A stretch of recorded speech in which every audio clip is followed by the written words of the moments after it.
Okay, we are back on and ready to roll.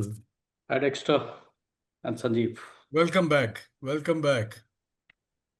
Nice sessions. Thank you.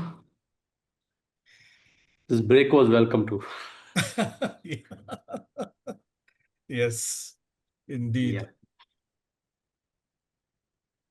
Yeah. So we're going to have something very interesting happening now. I know that we had almost more than 90, and now we have about 67. So I guess others have logged off and probably will log in.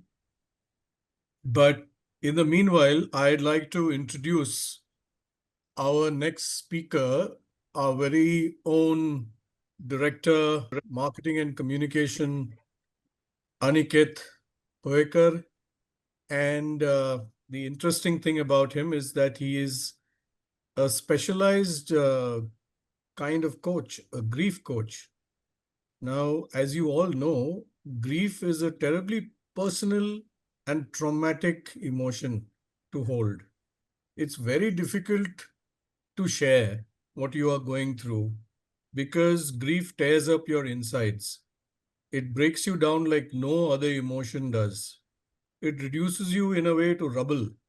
And as we heard earlier from Debashi, sometimes the sharpest minds hold the most burdened hearts.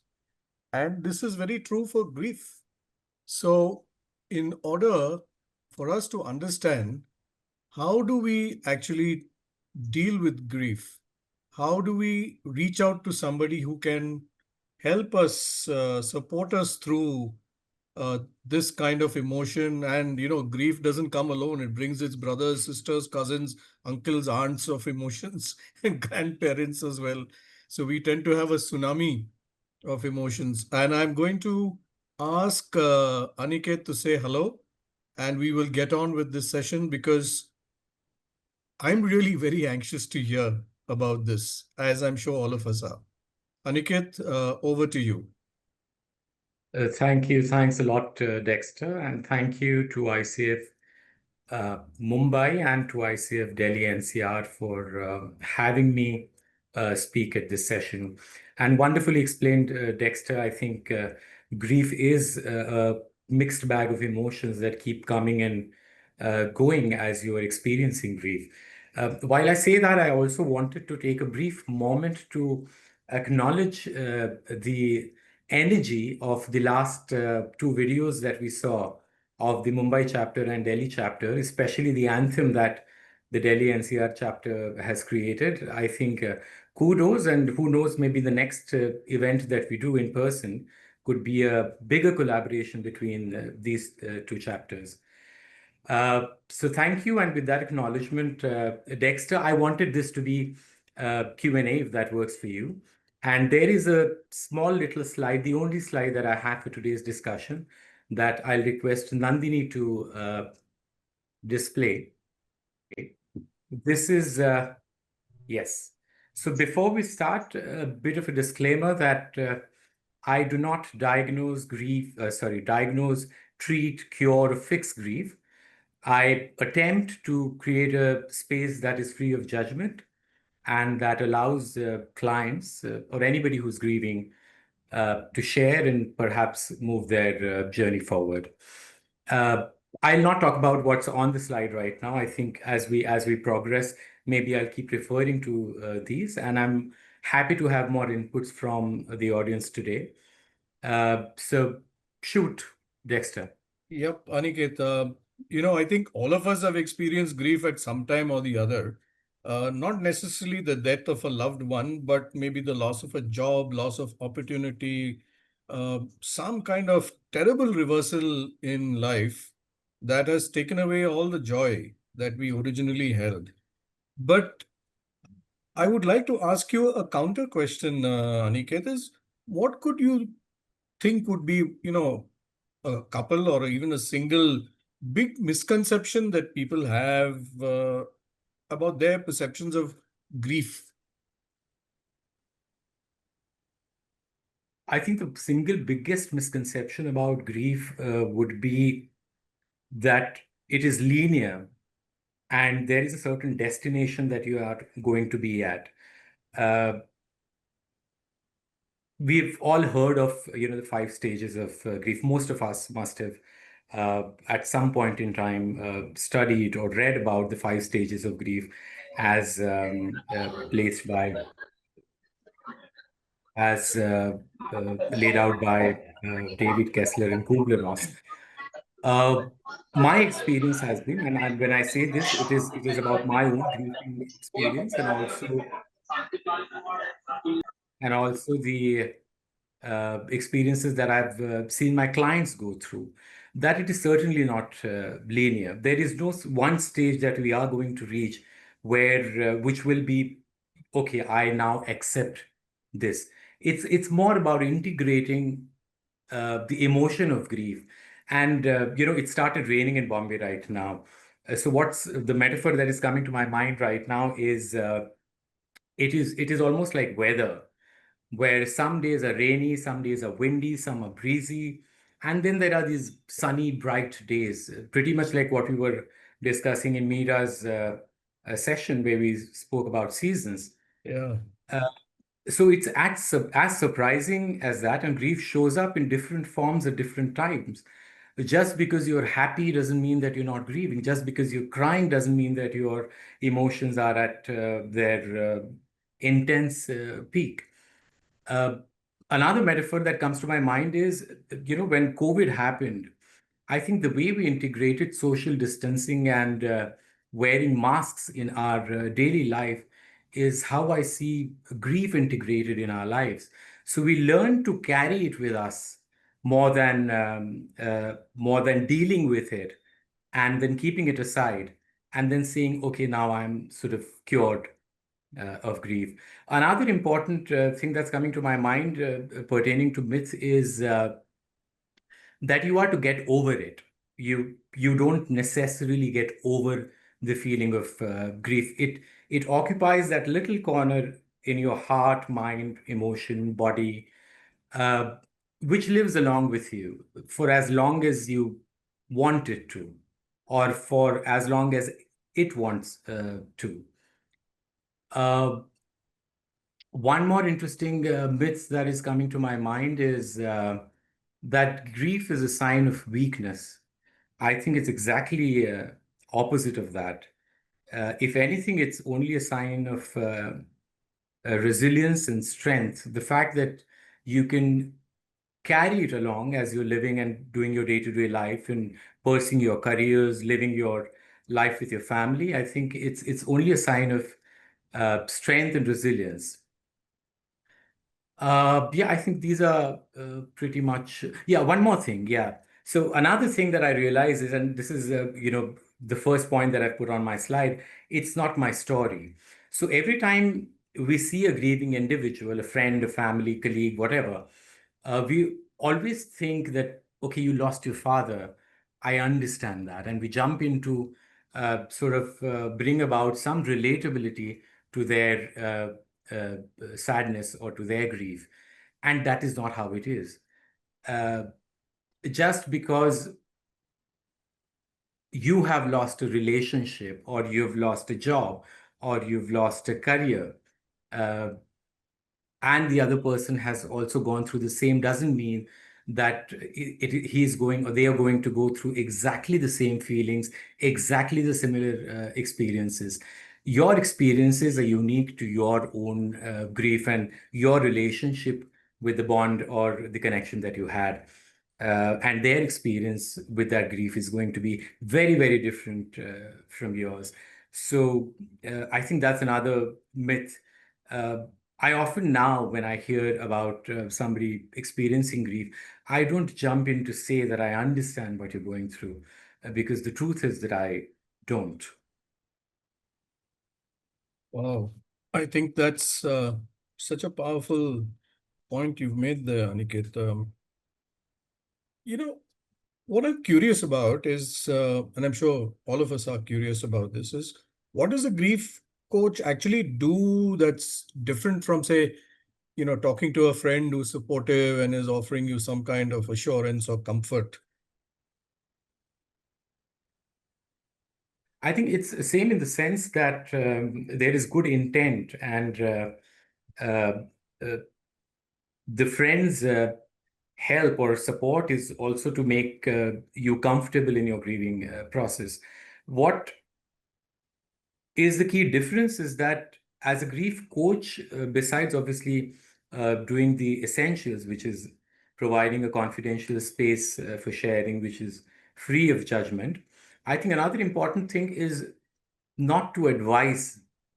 And again, going back to the previous myths that I was talking about, we think that advising will make a big difference to how they're feeling right now.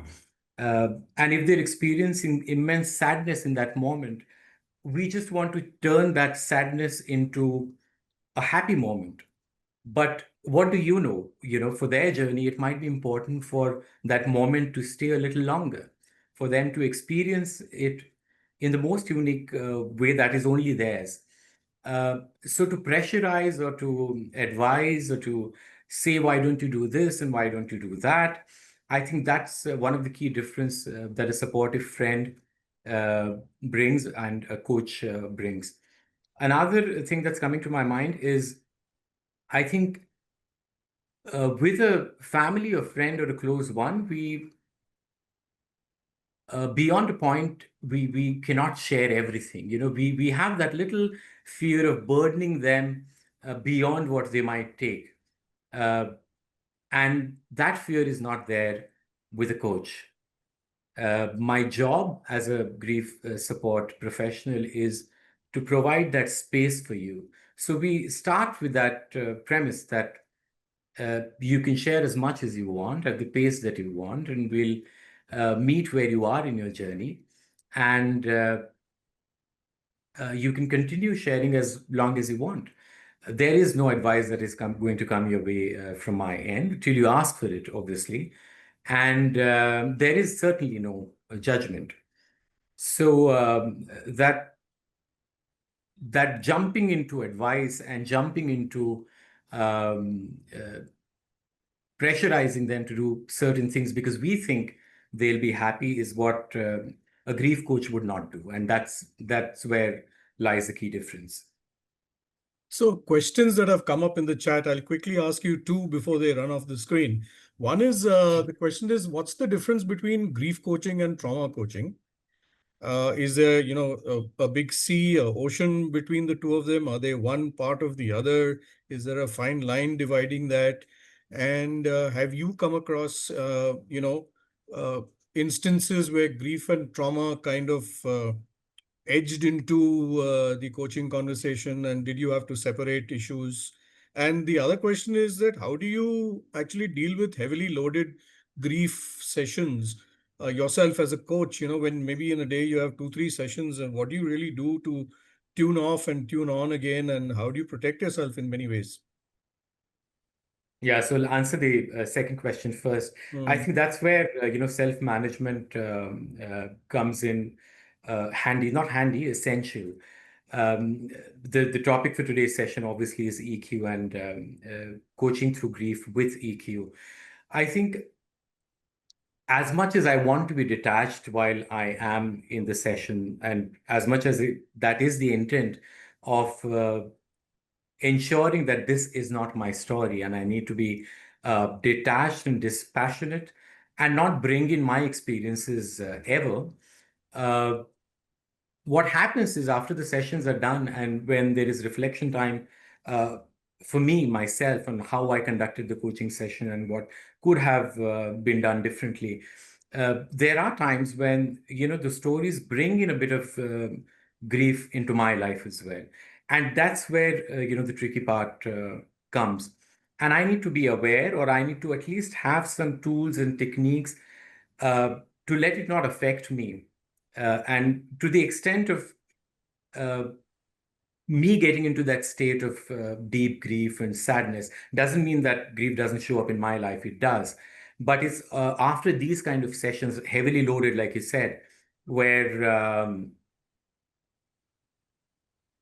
I need to practice tools, or I need to practice some exercises, maybe meditation, maybe mindfulness, maybe just staying in silence reading something spiritual. I'm talking about what works for me. And obviously, I have a group of supportive friends who also are going through their grief journeys. And another thing is I have my mentor coach who sort of, holds space for me when I'm going through similar experiences. Right. I'm glad you Coming back to mentioned. the Yeah, go ahead. first question, Dexter, I'll try and quickly answer that. The I trauma. haven't come across Yeah. any case which is also with trauma. But as I understand, is this trauma is much more deep rooted, and it has made a deeper, what shall I say, wound somewhere in your life, and there might be a little bit of digging that needs to be done as to what the source of that trauma is from your past life. What I do as a grief coach is I try to be trauma aware, and I try to understand what differentiates trauma from grief. Another important thing is I think people with who come to grief coaching come with a lot of awareness that yes, this is where I am. I know that I'm going through grief, I'm functional, and I want to do something about it. So that basic acceptance and awareness is there. And I don't know if this is right, but I think that's where the distinction lies for me. So could trauma I be hope I more answered. chronic, Aniket, therefore chronic state of being, and grief be more present? I am not saying shallow, Yeah, but yeah, yeah. could that be something that one keeps in mind? Yes, yes. You're Okay. right.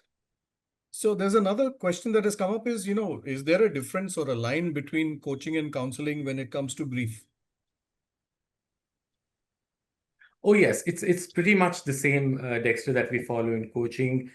Counseling tries to go back and uh, see what has happened in the past that's affecting your present. With coaching, I try to meet them where they are, be in their present, and see how they want to take their life forward. Apart from that, whatever I said earlier, creating a space which is free of judgment, not advising, not pressurizing, and ensuring that we are doing the sessions at their pace and at their comfort.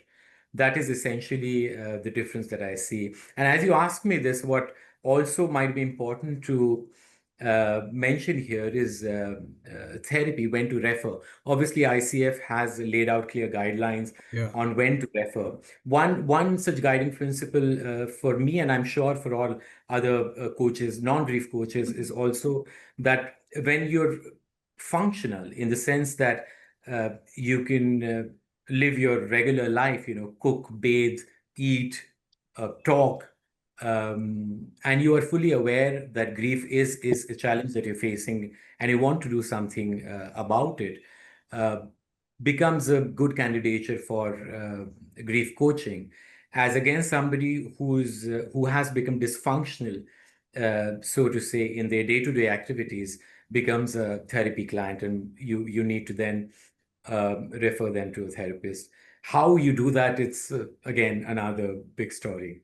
Okay. Here's a question that is going to surprise you, but I'm Yeah. not sure whether it can be answered at this forum. But let me ask it to you anyway. Is that, it says, have you ever coached someone who genuinely felt that he or she has died and wants to reemerge? Now, I can only imagine maybe sometimes grief suffocates you so much that you die within yourself and lose all track of yourself. You lose touch with yourself, who you are, what you want to do, kind of probably submerged in grief. I'm wondering whether Radhika Mehta, who's asked the question, is referring to that kind of death to grief or actual death. But yeah, this question surprised me. I said I must surprise you also. Yes, while it did, I was just trying to spend some time to understand what might be behind that question. It certainly is deep, and Radhika, correct me if I am not saying it right. So what happens, Dexter, is uh, grief is a response, is a natural response to a loss that you've experienced. Now, we can grieve loss of a loved one, we can grieve loss of a job, we can grieve relationship loss, a, um, a separation. We're grieving everything that is not the future that we had thought for ourselves. So if this dying that Radhika is referring to is that future that she had envisaged, not she, I'm just talking about the case that she's discussing, that somebody had thought they would have and that died. In that sense, it becomes a grieving client. Have I coached somebody like this? No, not really. Not with such specific what do you say, submission from a client. But yeah, I think at some level, every grief coaching client for me will be around this, but nobody has really articulated it in this manner. Yeah, I think this is wonderful. I think grief takes away the future that you imagine for yourself.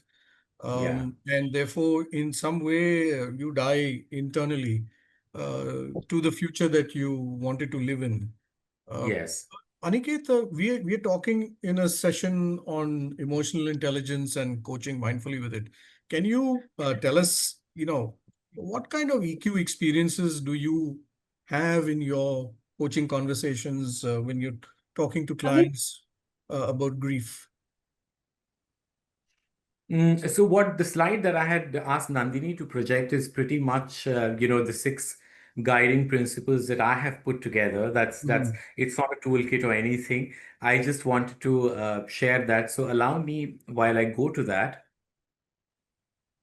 So yeah, like I said, the first one is, it's not my story. So my job when I'm coaching somebody is to strictly not get my experiences while they're sharing theirs. Honor the connection, not only the loss. So initially, when I started educating myself on grief, I had come across this line that grief is the proof that you once loved or that you're capable of loving. Now, love is an emotion that may not be present with everybody, and that's not how they might be seeing that connection that they lost. Again, by this connection, I don't mean the connection of a loved, a departure of a departure or a death. I'm saying any connection that you might have had. So I changed that love to connection. Uh, you might be grieving the loss of someone who you might not have ever loved or you might not have had a good relationship. But honoring that connection for what it is and not just the loss of that connection. So respecting the relationship that you've had with that connection is what some exploration also needs to be done. So I'm mindful of that. Witness, don't fix. I think I've spoken about that. Yeah, another important thing is to make space for all kinds of feelings. Grief just doesn't mean to be sad or to be angry or to be depressed or to be morose. It brings in all mixed bag, like you said. It's almost like a tsunami of emotions that happens, and it shows up at the most random times when you've least expected it. Again, bringing in my story a little just for the sake of discussion. I thought that I might have, um, for the lack of a better word, overcome the grief that I experienced after my mother's passing. And what happened in that time was my neighbor, who I was very, very close to, my neighbor auntie, she passed over. And I had this feeling of deep helplessness for 2 days after she passed over. And I couldn't point a finger and say that this is the feeling that I had. I don't know if it was uncertainty of life, whether it was sadness, whether it was somebody who was like a motherly figure to me also going. But there was a mixed bag of emotions that came through. And it was important for me to allow that to stay with me as long as it wanted. That changed to a bit of more strength that came into my life later. So allowing this mixed feeling and allowing it to show up when it wants to show up. It's almost like saying, "Oh, hi, you're back. Stay here. I'll see what I can do." It's almost that kind of interaction that you need to have towards it. The fifth point is listen for what's strong, not just what's wrong. So this is while you're coaching the client, why just clients? Even when I'm talking to grieving friends and family, there are these moments of little glimmer, little lightness that shows the kind of strength that they might have, which will help them take their life ahead or journey forward. And one needs to be attentive of allowing this glimmer of hope or glimmer of light that can be turned into a further strength for them to move ahead. And most important, and something that I spoke about earlier, was to integrate, not delete, like the masks that we wore during COVID, to let it live alongside. It is a part of your life. How you manage it, how you carry it, is where your role comes in. So my endeavor, my intent when I show up for myself in my grief process, and when I show up for my clients in their grief process, is guided by these six, what I believe are around emotional intelligence. Right. That's a good way to look through this framework, Aniket.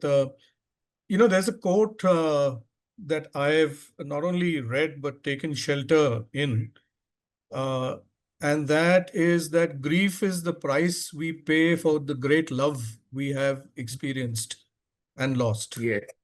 And I think that we don't really lose that grief. We kind of put it aside. We don't look it in the eye because it's too traumatic.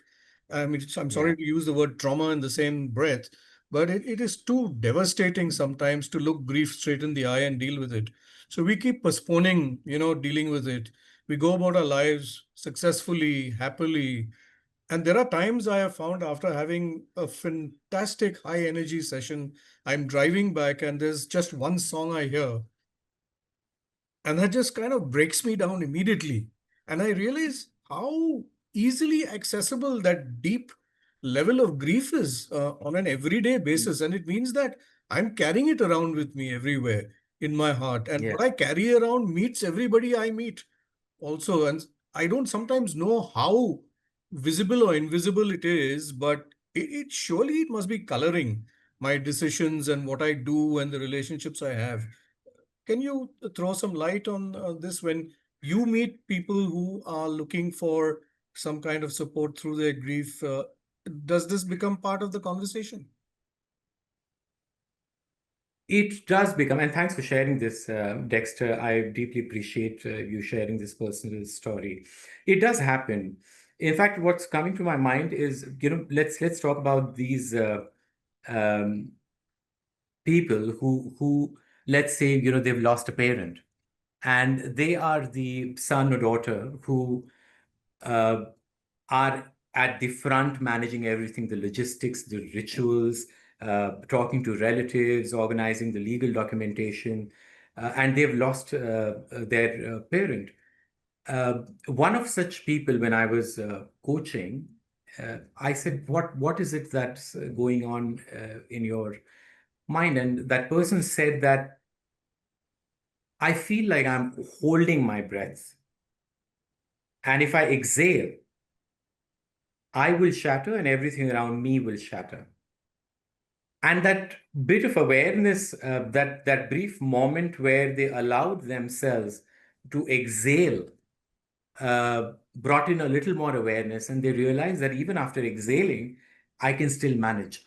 So, like you said, we tend to put it aside because it is going to be quote unquote traumatic, because it is going to not bring in very nice memories, it will not bring very good emotions, and we associate it with immense sadness, anger. And like you said, so denial is one of the stages, as laid out by Elizabeth Kubler-Ross in her book The Grief and Grieving, where you do not want to face it. But the fact is that it is integrated into your life. How you manage it, how you deal with it when it shows up at random times, like I said earlier, is what grief coaching perhaps helps you in. So that's how I look at it. Yeah. So, question that has come up is, what should a coach do when a coachee shifts to toggling between right and wrong and contradictions? What is the stage when we decide to, hold our patience and maybe our judgment versus curiosity, as Meera just talked about? How do we ourselves coast through the chaos and contradictions of this emotion of grief that are coming from our coachee, and how do we weather that storm uh, and be available? I think one of the most important thing. So when you say storm and I think what she's trying to ask is a diverse set, like the tsunami of emotions and contradictions that come through when you're coaching somebody and how you handle. Correct me if I'm wrong. This is how I'm understanding the question. So my job as a coach or as a grief support professional would be to allow that sharing and to allow that to take its path. So another important thing that I have noticed is that, in typical non-grief coaching sessions, what we observe is that we have a very clearly defined agreement with the client. We have a very clearly defined larger goal and a session goal. That sort of doesn't quite happen in grief coaching sessions. And this is my observation. I'm sure everybody else who practice grief coaching have a different experience. And that sharing, is a bit longer than what a normal non-grief coaching session would take. So do I have a larger goal in the first session? No. Not always, but most cases. Some cases I might not even have a session goal or a larger goal till the second or third session, because all they want to do is to be heard, somebody to listen to them without that judgment. And while this is happening, say in one session, two sessions, three sessions, this tsunami of emotions and contradictions and a diverse set of feelings come through. And my job would be to sort of let that come up and then perhaps settle and allow what is that one thing that might emerge, that glimmer of hope or that strength that might show up. So my observation till now has been that after the sharing is done, after you're done with all, talking about all that you've gone through, there will be something that will emerge that is going to work for you. So what my role in that case would be to be a little more patient and present with the sharing as against what I might do in a non-grief coaching session. Wow. And in fact, to segue from that, there's this kind of question that follows up, is that when people share in this safe environment with you as a coach, um, it could be that they're actually being witness to their own emotions for the first time because it's been kept bottled up, put away, suppressed. Um, is there wisdom that emerges also that, okay, I'm looking at this emotion that I am experiencing inside and now I'm seeing it on the outside, and there's something I can immediately take away from it? And do you wait for that wisdom to percolate? Um, is there enough wisdom in it, or is it just the catharsis of having let go the emotion and a kind of emptiness? How do you deal with both, either wisdom that emerges or emptiness that tends to follow? So wisdom is absolutely a brilliant point. In fact, I remember in one of my social media posts about a year ago, I had put wisdom as one of the gifts of grief. So with due respect to everybody, who's lost a loved one or has experienced any loss, I think grief also, along with it, gives you a lot of gifts. And one of those gifts is this gift of wisdom. Where does it come from? I don't know. But yes, it does not necessarily have to be through a coaching session. even that experience you have with grief brings in that wisdom. The other point about emptiness, I'm not too sure if I am the one to deal with that emptiness as a coach. The emptiness is there. It shows up. It shows up in sharing, like, I don't know what to do. My life is rearranged.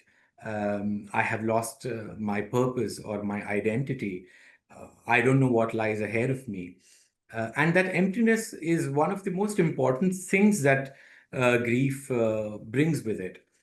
But as I say it and as I share it, what is also coming to me is a lot of surety and confidence that it is indeed this emptiness that eventually turns into some sort of wisdom or guidance or intuition that helps you manage grief for yourself and move forward.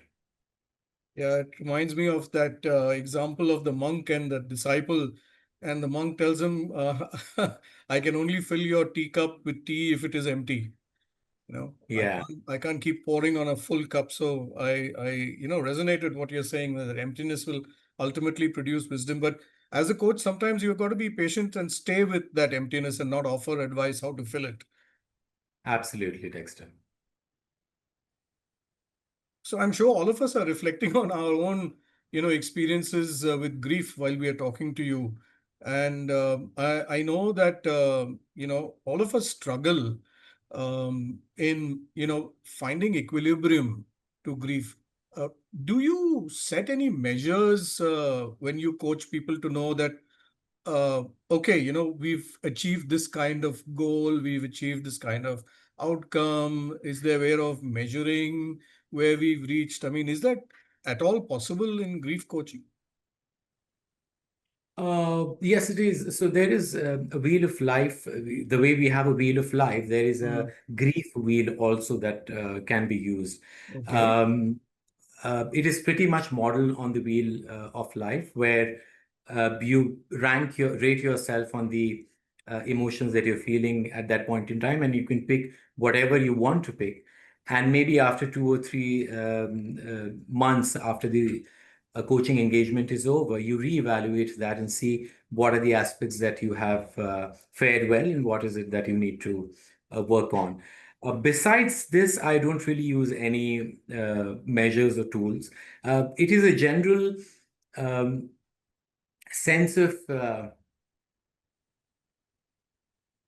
what shall I say, um, the ability to manage it or to carry it along with your daily life. You maybe become a little more functional, and that comes through in your sharing, that I feel a little more anchored while I still have the deep sorrow of having lost that person or that experience.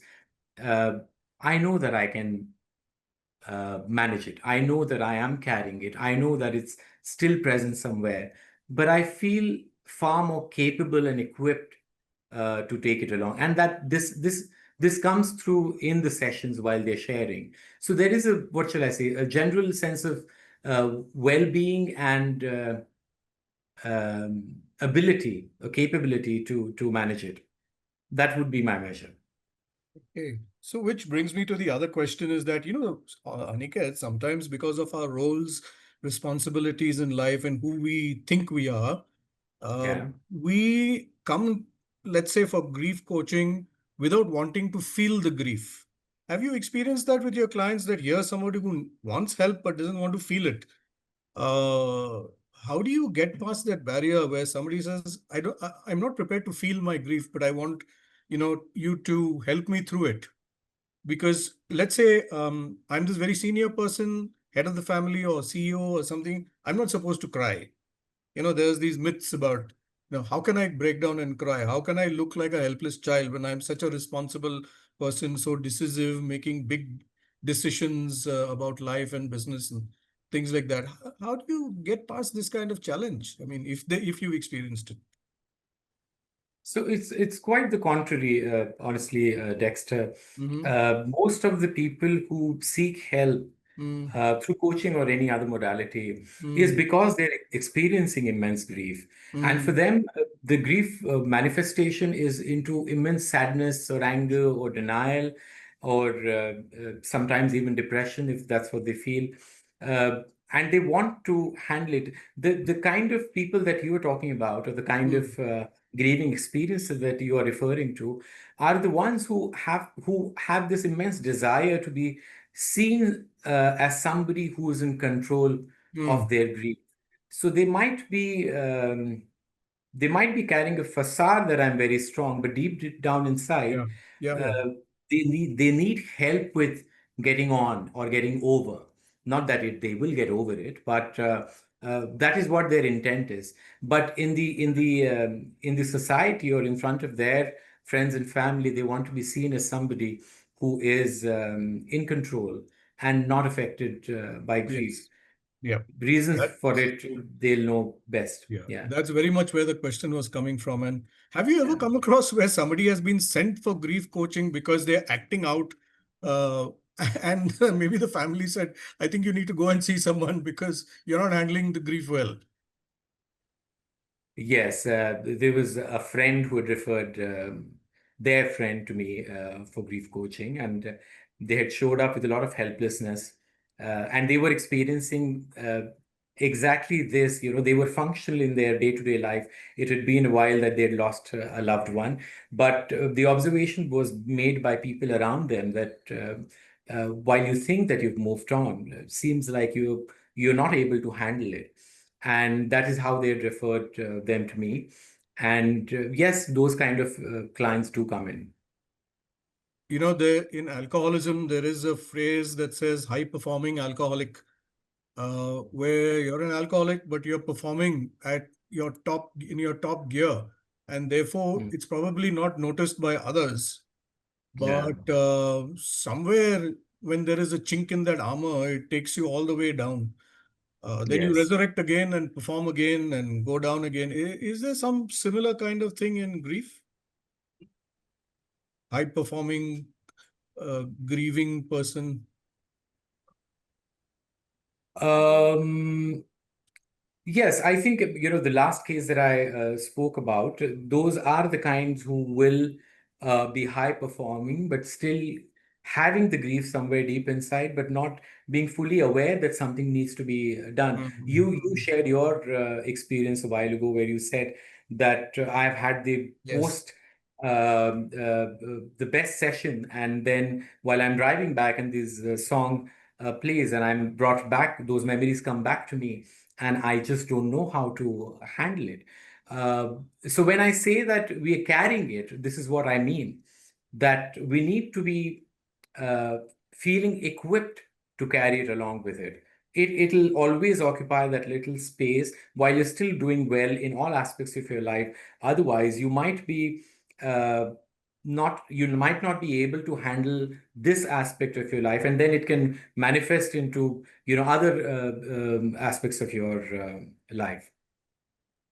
Is there something like transferred grief where, I'm grieving because I can see my loved one grieving and I'm feeling helpless to be available? So I kind of transfer the grief to me, although it is not my, area to be grieving about what is being grieved about. Mm, I'm not too sure I understand what transferred grief means, but what I'm getting from your question is let's look at a caregiver, for example, Yeah. who is witnessing deep pain and the fear of dying or the fear of loss that the patient is going through because they are not going to have the future that they had imagined for themselves. In that sense, that grief might be seen as a transferred grief. So while Mm. you're disconnected, you're only not only, sorry, you're just not even just, you're a caregiver to that person. You're not really experiencing the pain that they're having, but you are witnessing the emotions, the feelings, the um, trauma that they are going through, and that might get transferred. I don't know if that qualifies to be Yeah. a No, transferred grief, that's where I was but heading it's a because borrowed. Yeah. yeah, that's where I was heading because sometimes, how do you deal with secondary grief in that sense? Because Yeah. it's not really my grief. My grief is because of somebody else's grief, but it is affecting the way I think, I work, I behave, and decisions because it's kind of weighing on my mind. That's where the question came from. There's another question here, but I think you answered it already about how do you work on yourself to increase your capacity to handle this. I think you told us earlier about this. So, Aniket, this has been really wonderful. We have a few minutes left in the session. I don't know whether you want to have some closing thoughts on it, or would you like to invite somebody to ask a question or two? It's completely up to you for the next 5 minutes. How would you like to take this? I'm good with either. If there are more questions that are coming if somebody wants to come on camera and ask something, I'm more than welcome. If you have something to share, I'll be more than happy to take your point of view. Good question. Somebody can come off and come on camera and ask. Maybe that'd be nice. Yes. Aniket, this is Sundar here from Chennai. I just have one question. Yes. What made you to choose this niche area for yourself, Aniket? It was through my personal loss when I lost my mother about 2 years ago. For me, what grief did was totally repurposed my life, rearranged it. So I'm sharing a personal story. I hope that's okay. No, I think it Um, answers Sarita's question also. So please go ahead. Yeah. Sure. So, all my life, I had this belief that I will not live the next breath after my mother dies. That was a belief from childhood, and so at one level, it was a nightmare for me to have lost her or to lose her eventually, because obviously people grow old and they die. At the same time, as I was also very sure that I will not live another breath after she has moved on. However, after she passed over, there I was breathing, not just one breath, but many. And that is where a sense of uh, real loss came through.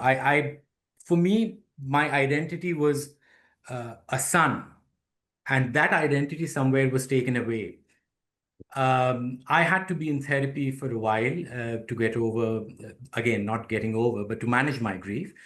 But like I said earlier, the grief along with it gets a lot of gifts. One of the gifts is wisdom, and it also helps you to repurpose your life. Incidentally, I was also at a point where I was looking at a transition because I did not know if the corporate career would help me in my new objective of repurposing my life. The coaching certification happened, and when there was this discussion around picking up the niche, I said, why not grief? That is where I feel, for the lack of a better word, most passionate and most useful helping people. And that is how, Sundar, I decided to take this niche on. Thank Thank you you so for much for sharing that very sharing. deep personal story, Aniket. Thank you. Thank you for the question, Sarita and Sundar. Sarita, I Thank think you. you've got your answer from Aniket. Aniket, we are at the end of time. If I may, Dexter, Yeah, Aniket, please. thank you. So this is what you mentioned is about how you dealt with what happened, but along this journey now, it's been 2 years, and if you come across grief again, after being understanding your own tools and all, what's your go-to tool then to deal with it? So, like I said earlier in the conversation, Sarita, I have, what has happened when I picked grief as a subject to forget coaching, even grief as a topic to read or study. Whether it is spiritual, whether it is what the cosmos wants. I got connected with a lot of people who were going through similar journeys through my spiritual guru, through my spiritual master, and through coaching as well. So a lot of people have, in some manner, been drawn into my life who are experiencing similar grief. And we have a sort of a circle where all the sharing happens, whether it's through WhatsApp or a phone call or a Zoom call or a session, whatever it is. Another thing is important to have a mentor coach. So I have a go-to coach who I pour my heart out to when I'm experiencing this. But also another thing that's important, Sarita, is to figure out what is working for you. So what works for me is, and I experienced deep grief as fresh as this morning. The first thing that I do is not to fight it.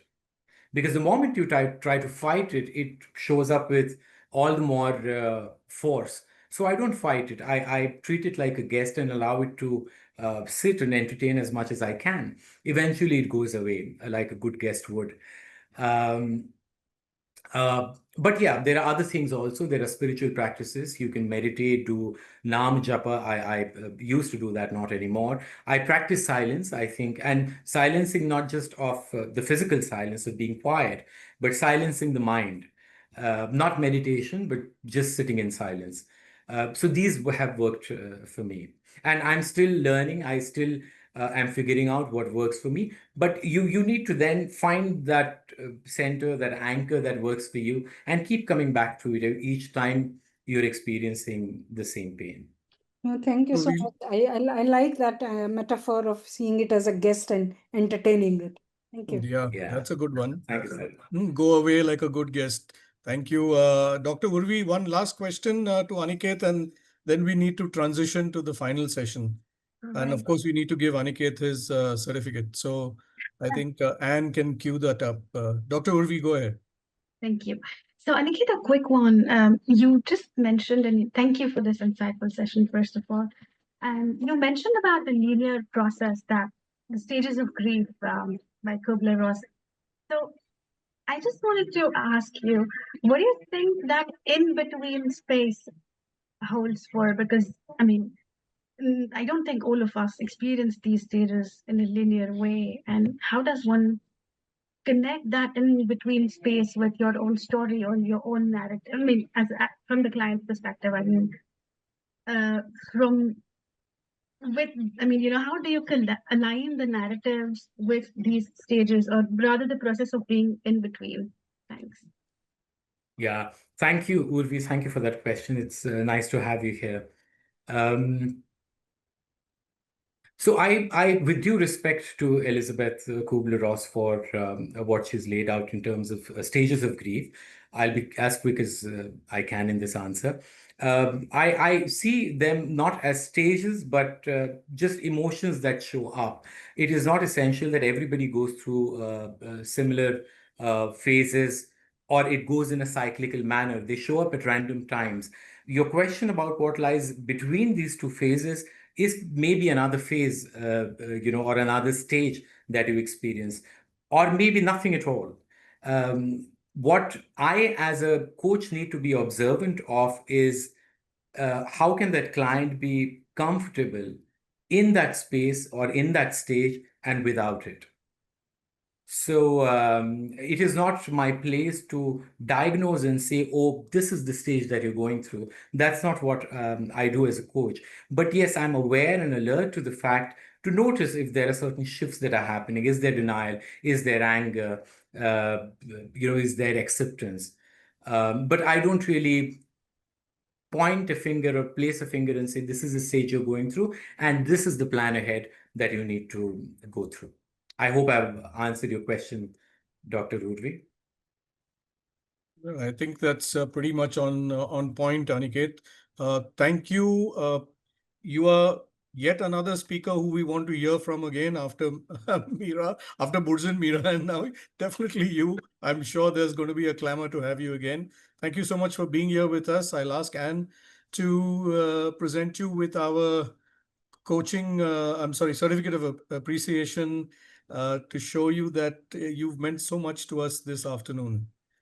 and onwards. Thank you, Dexter, and thank you, Anne, and thank you, Sanjeev, and Seema, and Devshi, and ICF Mumbai and Delhi-NCR chapters. So I'm just going to request Nandini to put it up. Yeah. I'm waiting for the certificate, Anne. Yes, I know. Thank you so much for this, Aniket. Yeah, and we will send you the certificate anyway by, yep, there you are. Thank you. There you are. Thank you. Thanks a lot. Thank you. Thank you. We owe you the thanks, Aniket, for this very deep session. I mean, it's really made us think so much about something that we don't like to look in the eye. But thank you for helping us to look at it in the eye gently.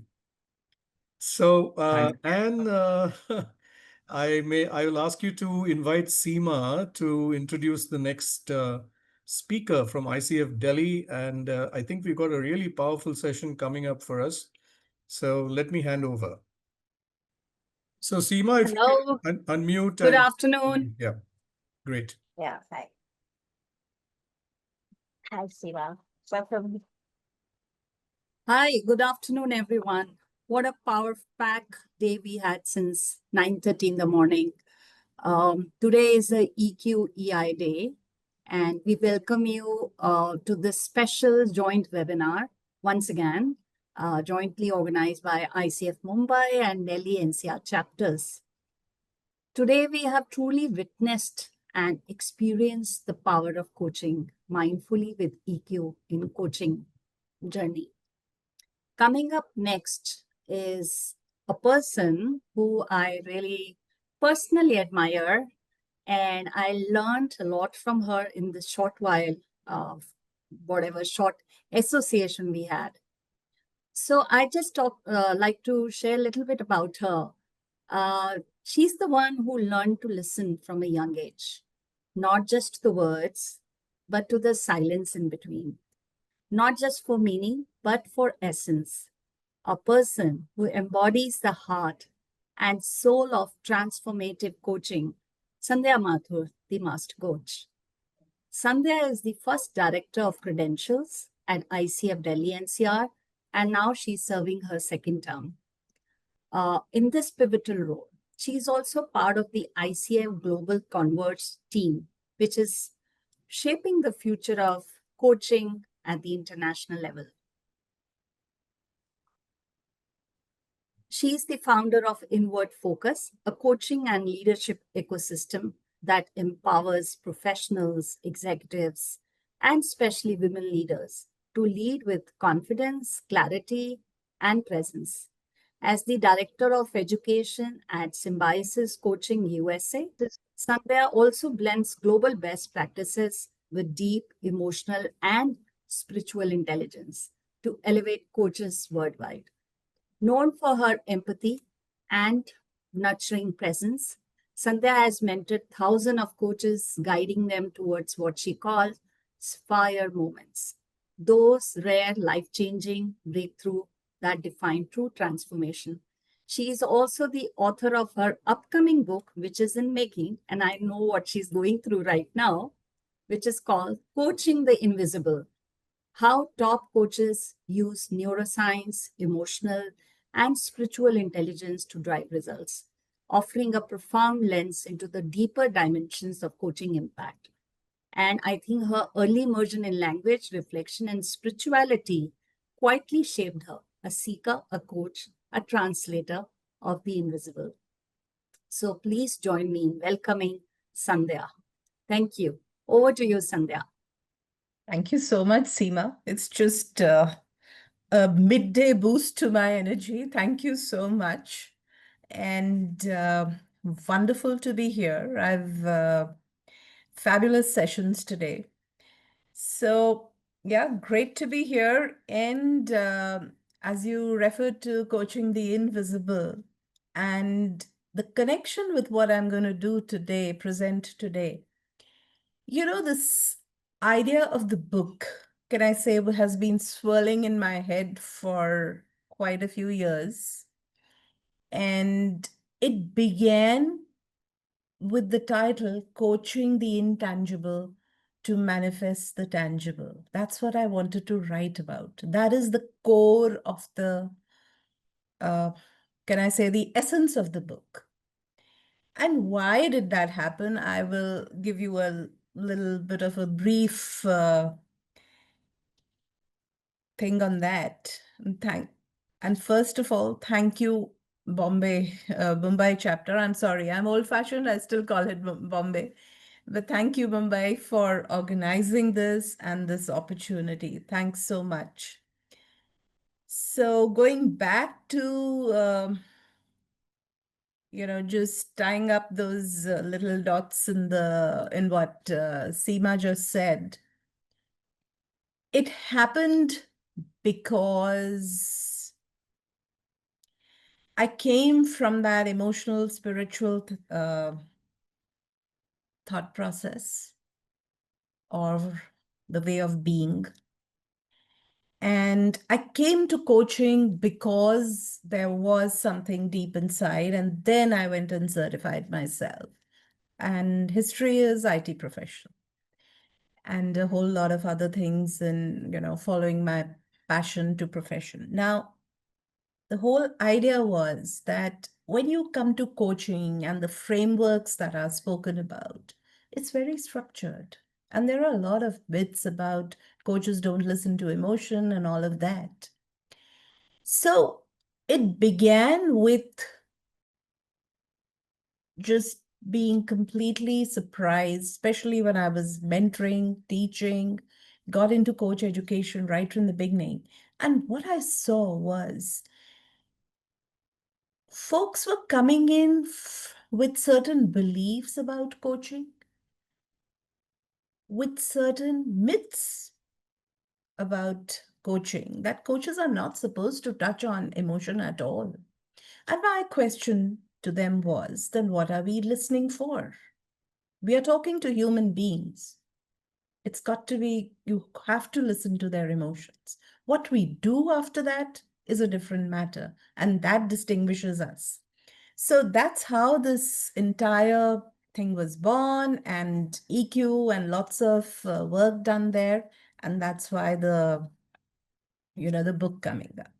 So today, I would like to talk about coaching the intangible can I share? I don't see, yes.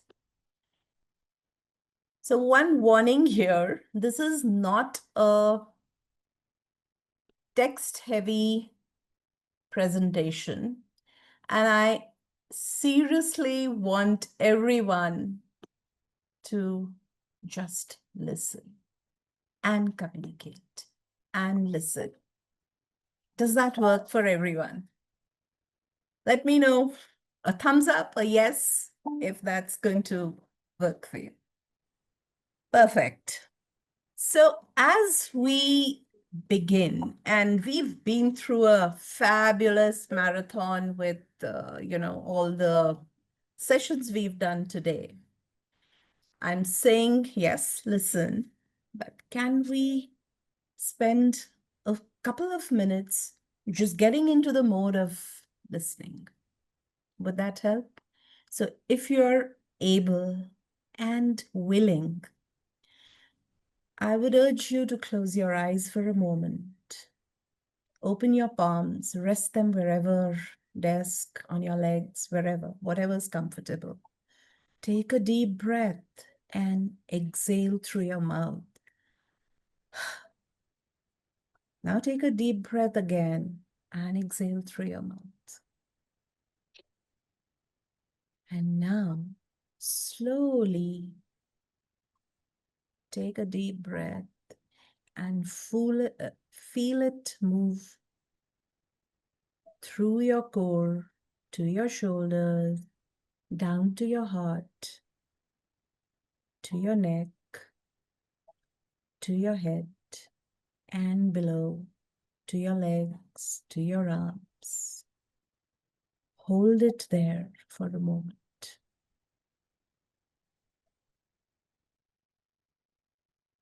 And then exhale softly.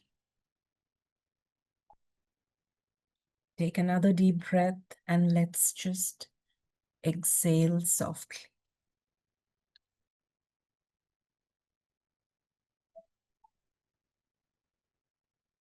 What is your life state right now? I would love to see that in the chat box. Seema, help me with that, please.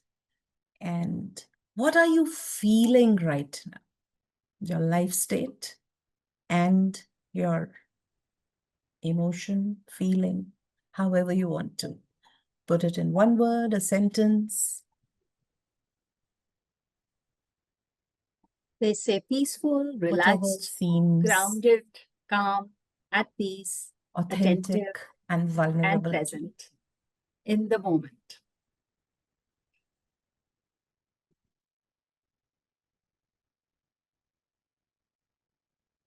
Seema, do we have anything? Yes, I just said it. I'll repeat. They said grateful, calm, serene, connected, in the moment, attentive, grounded, light, Wow. relaxed, Wow. Beautiful. lot Beautiful. of calmness, energized. Great. So we are talking of a high life state here, correct? And that's a good time to begin. So let me begin with a small verse. Words awaken. They stir memory, meaning, and emotion. But once the words are spoken, what rises next often lives beyond them. A shift in breath, a tightening of the chest. This is where insight meets emotion and where the real transformation begins. Let's journey now into the heart of emotional mastery.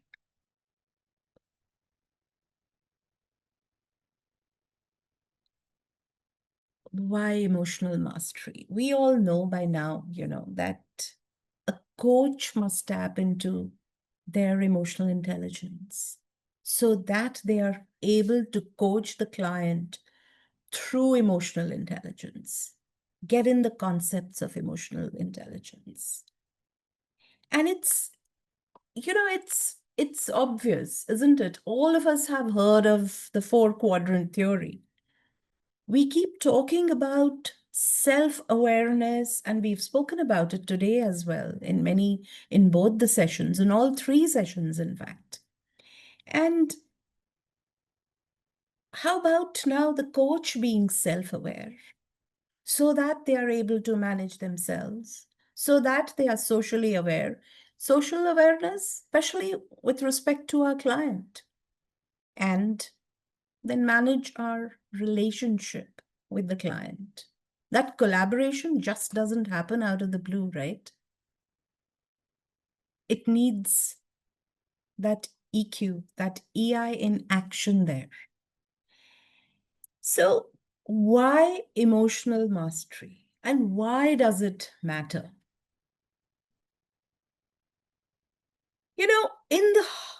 At the heart of every conversation is, I would say, beneath the plans, the performance, the perfectly rehearsed answers, there is always an emotion. Often unspoken, but always present.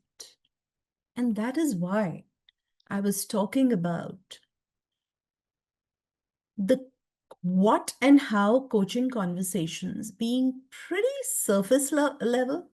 And if you ask me, my personal opinion is that these are not coaching conversations at all. If our client knew what they need to do and how they want to do it, in a lighter vein, they wouldn't even pay $50 for that session, right? But think about the deeper meaning here.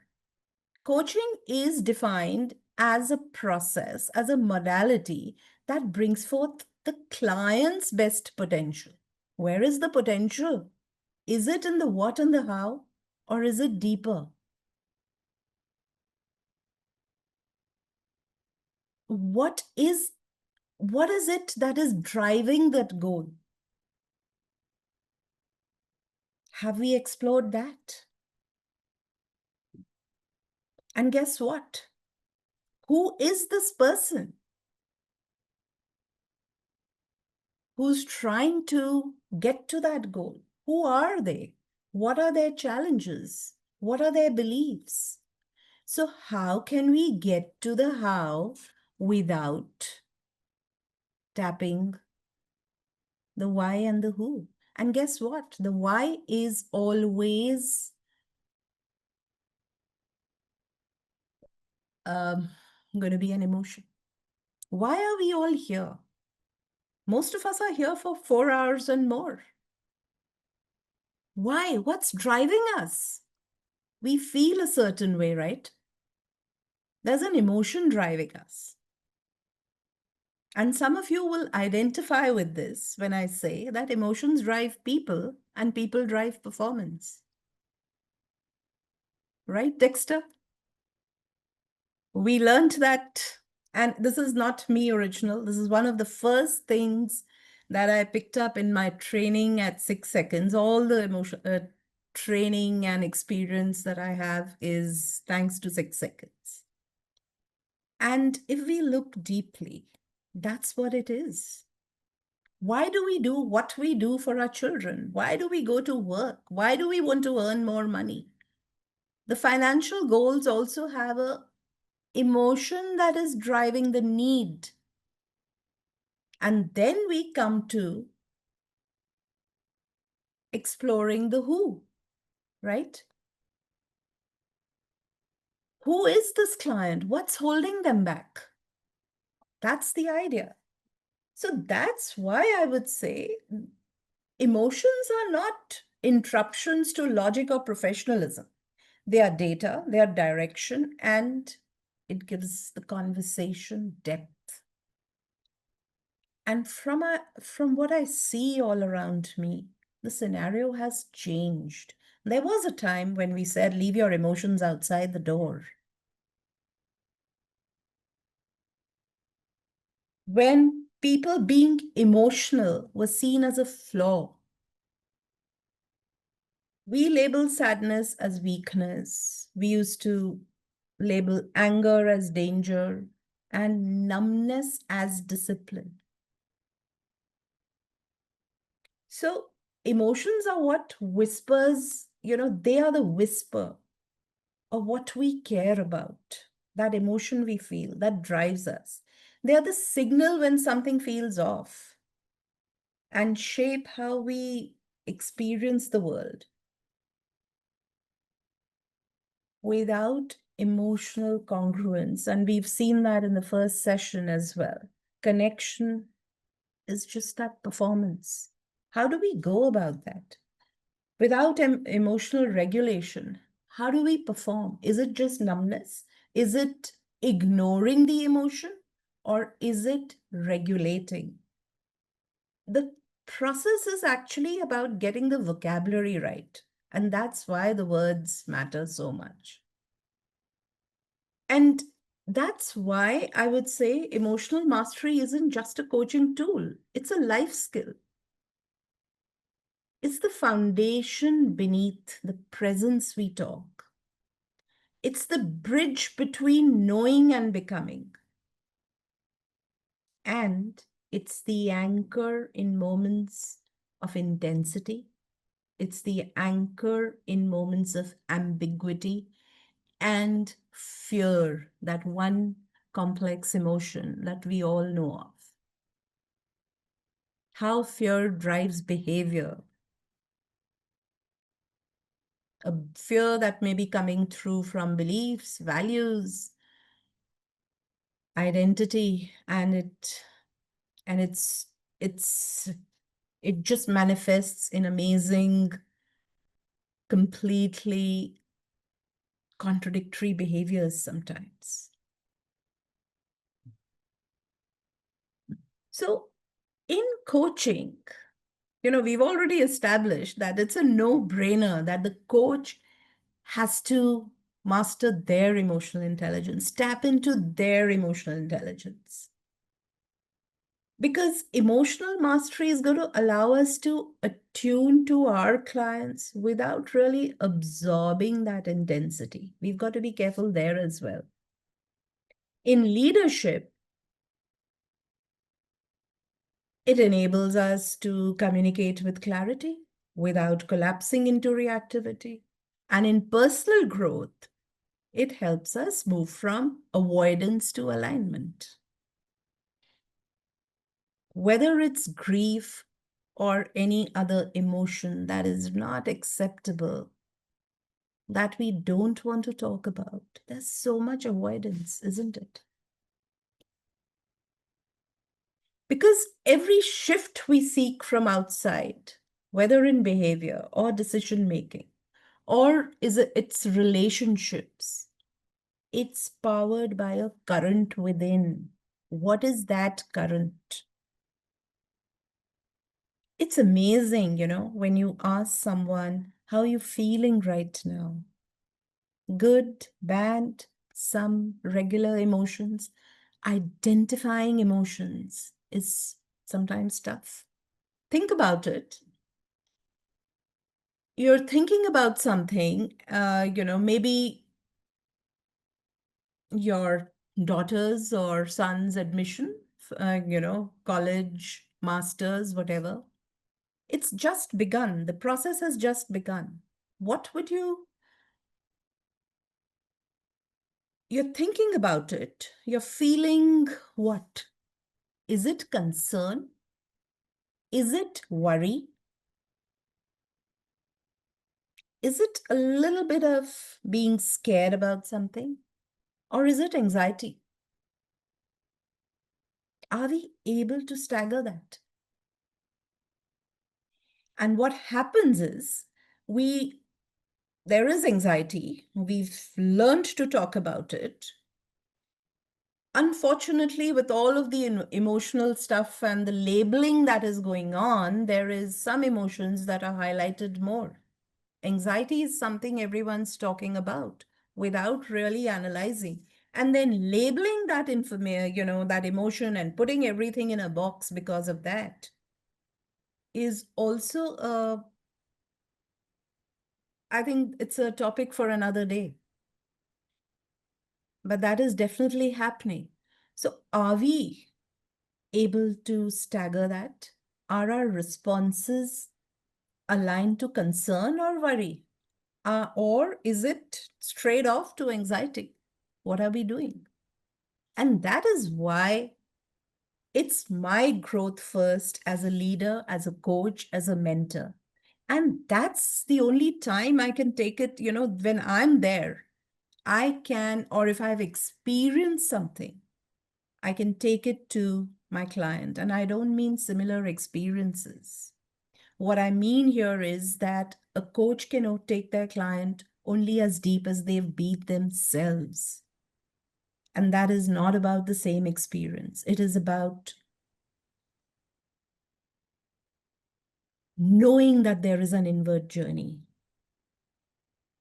Knowing that there is an inward journey to manifest something outside. It's an inside-out approach for the coach. So I have a question for all of you. I would love to see some responses there. I've spoken for long enough.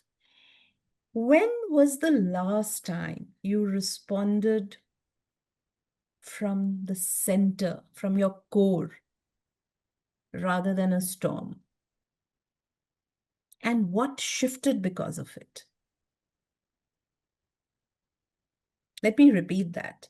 When was the last time you responded from the core, from your being, rather than the storm outside? And what shifted because of that? We can speak about it, or you can write about it. Sometimes not easy to write, so I would love to listen to that as well.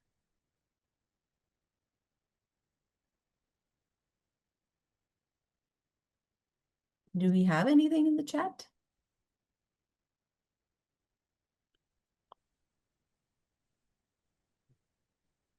I think let's raise a hand Yeah. and then we'll Yep. unmute and, ask a question. Yeah. Yeah.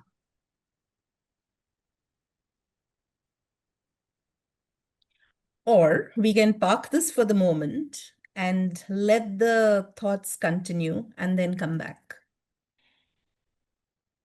So, why I'm talking about emotional mastery here is for the same reason that we need to coach the intangible, and we'll quickly come to how we do that. When people hear the phrase emotional mastery, as I've brought it up right now, they often imagine something it is really, truly not. It is not a flawless calm. It is not a surgical precision or feeling. We may imagine that, there is emotional mastery. So a leader or a person who never flinches, never falters, never lets a single emotion ripple to the surface. That's emotional mastery. No, that's not. That is performance. It's not, emotional mastery is not control. It's not the tight grip that brings feelings, caged behind the ribs.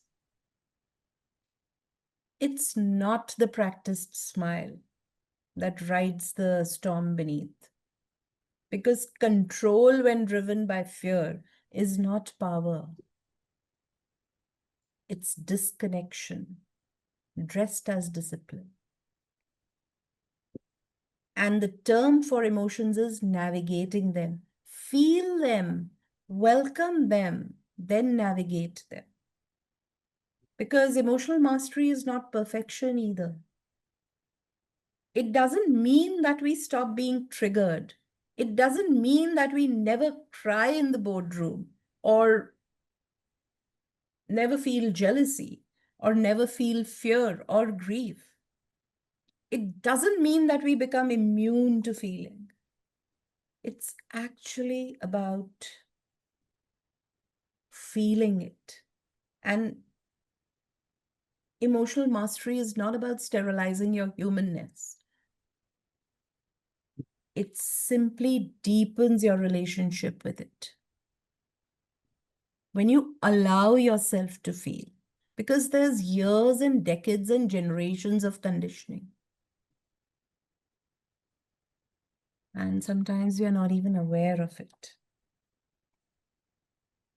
So let's think about it. Some people pride themselves as being unemotional, but it just means that they've learned to bypass. So as the coach, what do I do?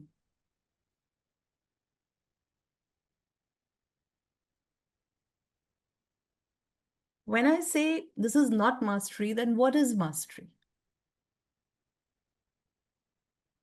We said it's not about building a dam, right? It's about learning to surf.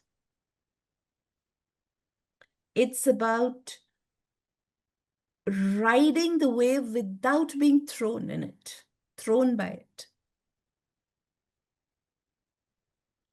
It's about knowing when to lean in, when to steady yourself, and when to let go.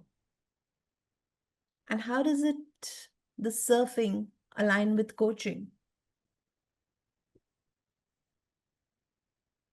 Clients bring in their own waves into our space. Sometimes crashing, sometimes frozen, sometimes so familiar that they no longer recognize them as waves. So if we equate emotional mastery with emotional neutrality, we miss the deeper invitation. And that invitation is to be a mirror, not a mask. All of us wear masks, and there is the inside of the mask that you see, and there is the outside of the mask that the world sees. So you don't have to be that blank slate. You do listen. And that's when the real work begins. enough for the client to meet themselves. Not in tools, but in presence. Not in control, but in clarity. And yes, of course, not in fixing that feeling, but in listening to what it longs to reveal. So let's ask them, what is it that what are you feeling? How do we awaken them, right?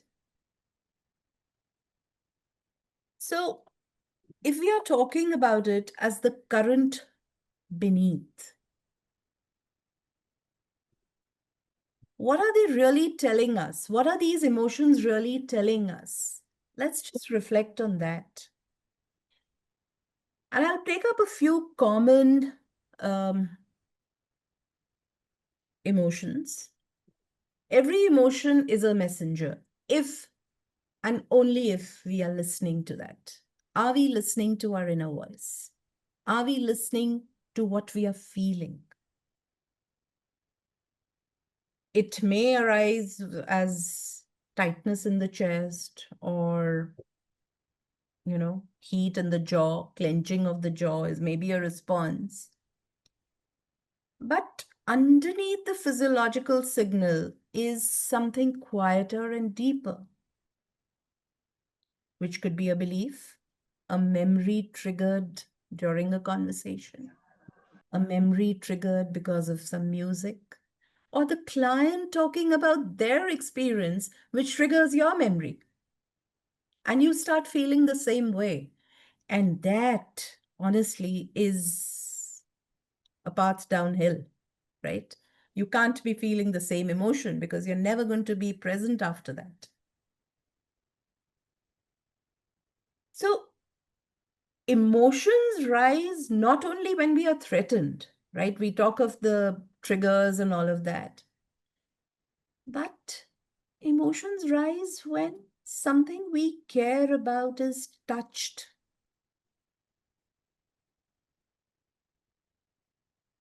It keeps happening. Every time I think of all of the stuff that brought me here, the spiritual, emotional path, and everyone who's been a part of that journey, from my grandparents to my parents, I find it even difficult to write about it or talk about it. Still, I've written about it, but it brings back those memories. And it takes a lot of effort to do that. So emotions do come up. And anger, the can I say, the devil of the show, is or might be a signal that a value has been violated. It's a complex emotion. Let's first learn to identify our emotion. And that emotion anger could be because of hurt and feeling violated or insulted. It's a combination. I'm sure all of us have seen people crying and screaming at the same time. And we kind of think that they're sounding crazy, but what happens? Nobody's looking at where it's coming from, right? If we were listening, we would. Sadness might speak of something precious that's been lost. And anxiety, something that is spoken about everywhere all the time. And unfortunately, young adults are talking about it all the time. It might be guarding an identity we might fear will be judged. During the pandemic, when students were sitting at home, not going to, it disrupted their entire school life. You come into grade 12 and suddenly you break for a short spring break and then you're at home for 2 years of your life. Anxiety, values, something lost, sadness, depression, all of that happened. They were just chained to their chairs and desks, and It felt great that they were not going to school or didn't need to travel, but that whatever they knew since childhood was taken away at the snap of their fingers. Anxiety, depression, lots of stuff happened at that time. And that's why we need to listen to all of that. It isn't about suppression, it's just about listening. And going by the principle that emotions drive people and people drive performance, I would say that as coaches, we have to stay curious about the emotion, not just the story. We support them to reconnect with their deepest drivers. It also establishes the want and the need. What is it? What's driving them? And what looks like ambition may be a need to be seen.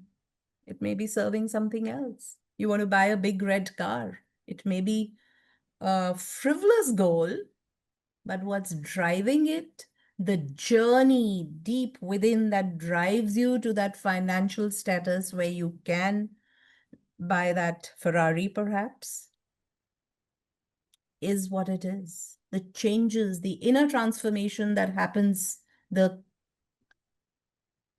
emotion you feel at every stage. It's a continuum, right? And that's where, when we learn to ride that wave of emotion, instead of resisting it, we uncover wisdom beneath.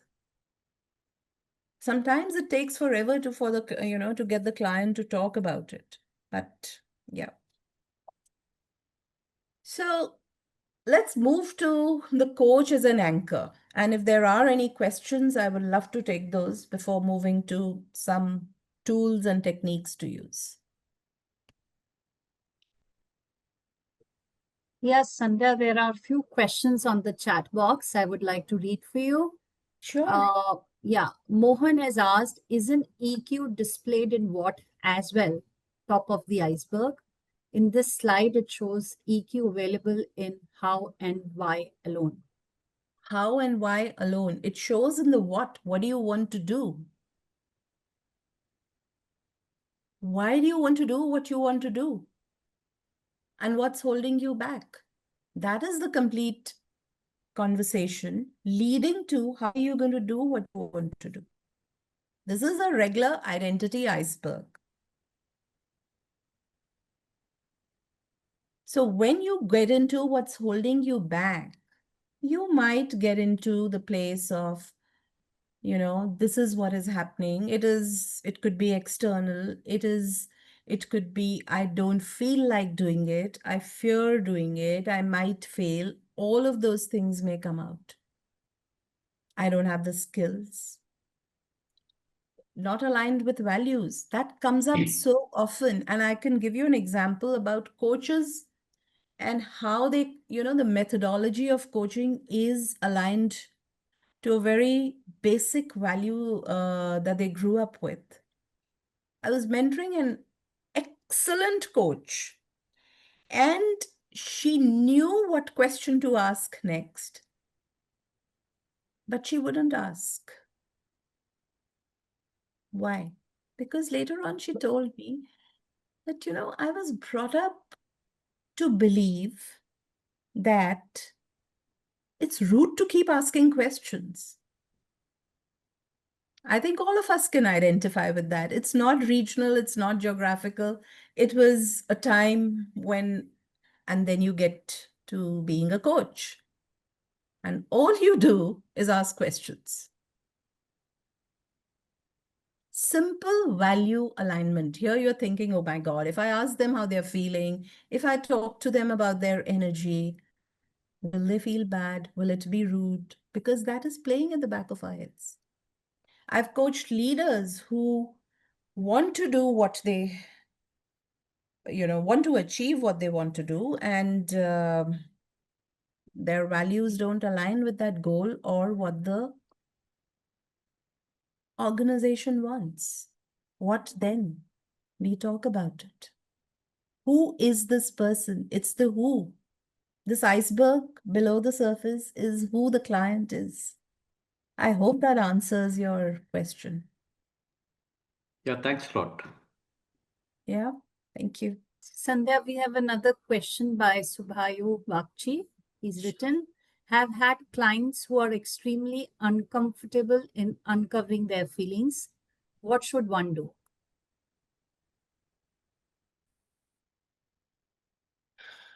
Gentle persuasion, not diagnosing their emotion. We'll come to that. We'll come to a process.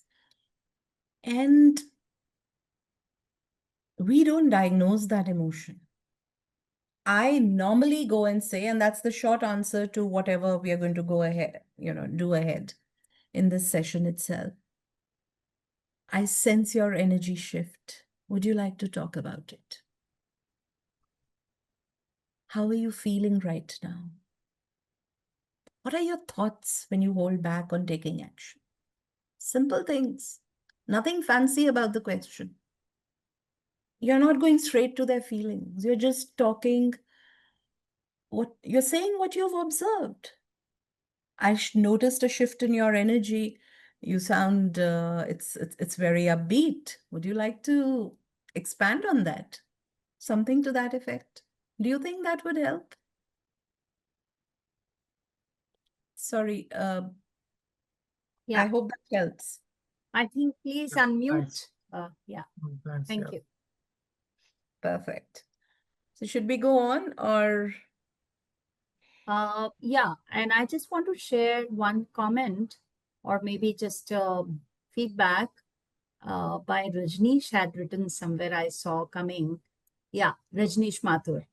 He says, yesterday in a coaching session, deep listening and feeling strong emotions of the coachee to handle her in the best way possible. I think he's just making a comment that when he could understand, but after deep listening, he could handle that situation better. Yeah. And yes, deep presence. That's what creates the shifts, right? Because we are talking about going and coaching the client and listening for all of this. Emotional mastery begins with us. And it's really not in technique, but in nervous system integrity. It's easy to be present when things feel easy, right?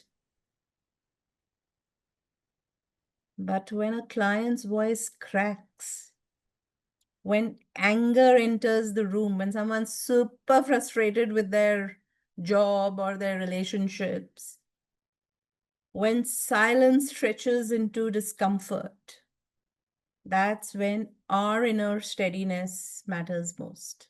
I think, Rajneesh, you would really relate to that in this, with your experience. And we need to hold that emotional intensity without being swept away. How do we manage that? Because, guys, presence is more than just being there. I would say that it is about how we are there. It's like we say, right? I said the right words. How were those words said? How are we present? What are we embodying there?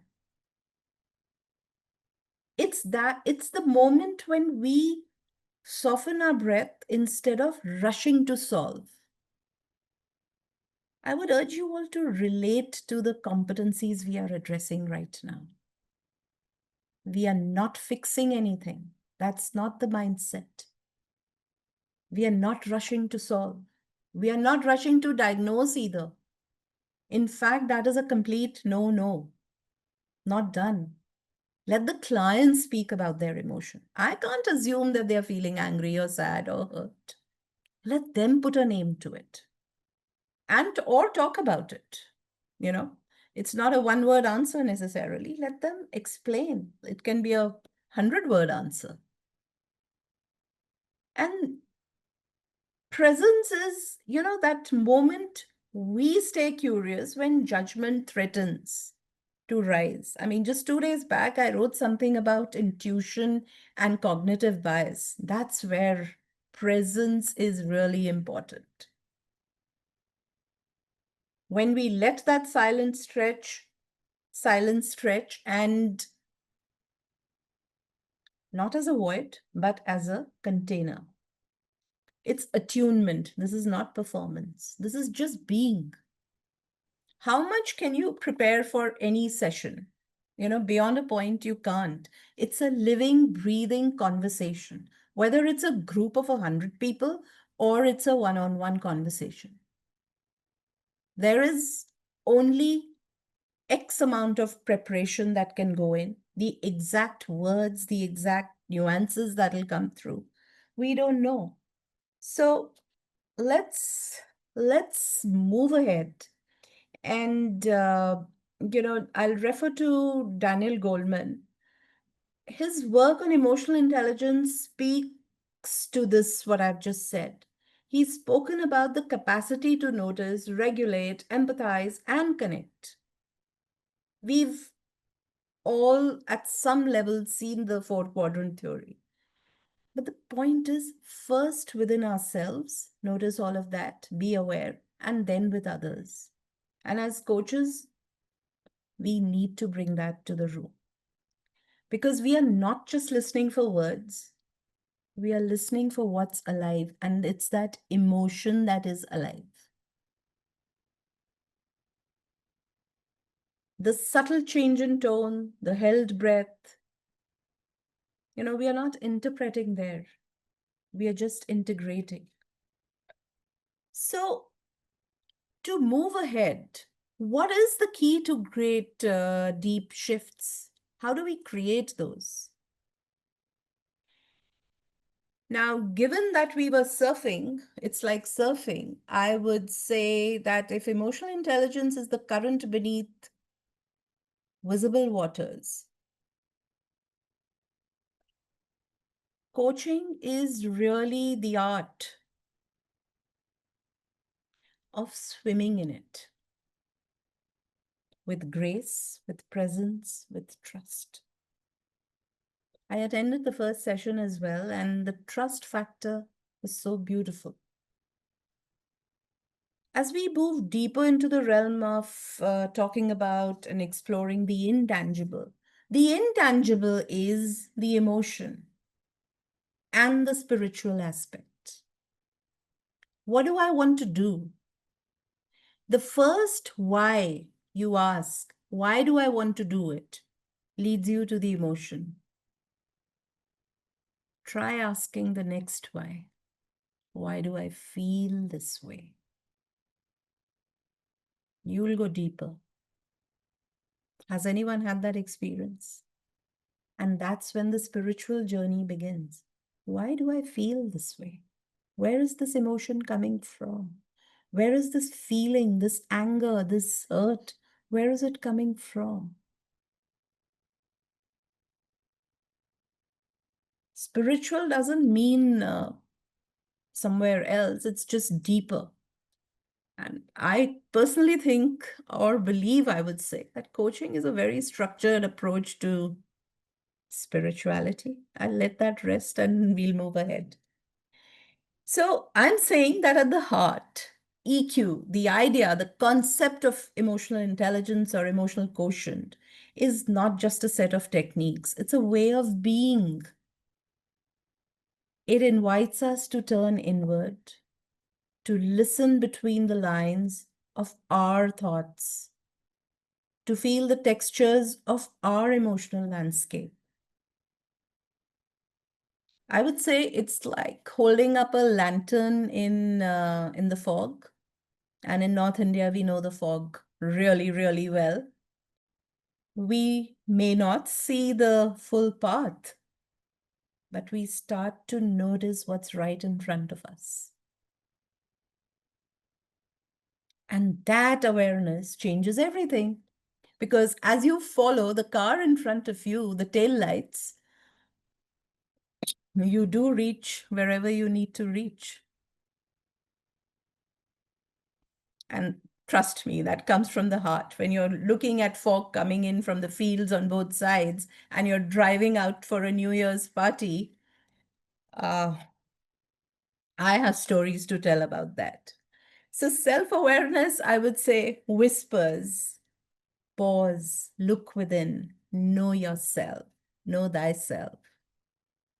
Self-regulation teaches you're not your reaction. When motivation calls, it means lead with purpose, not pressure. Have you noticed how important motivation is?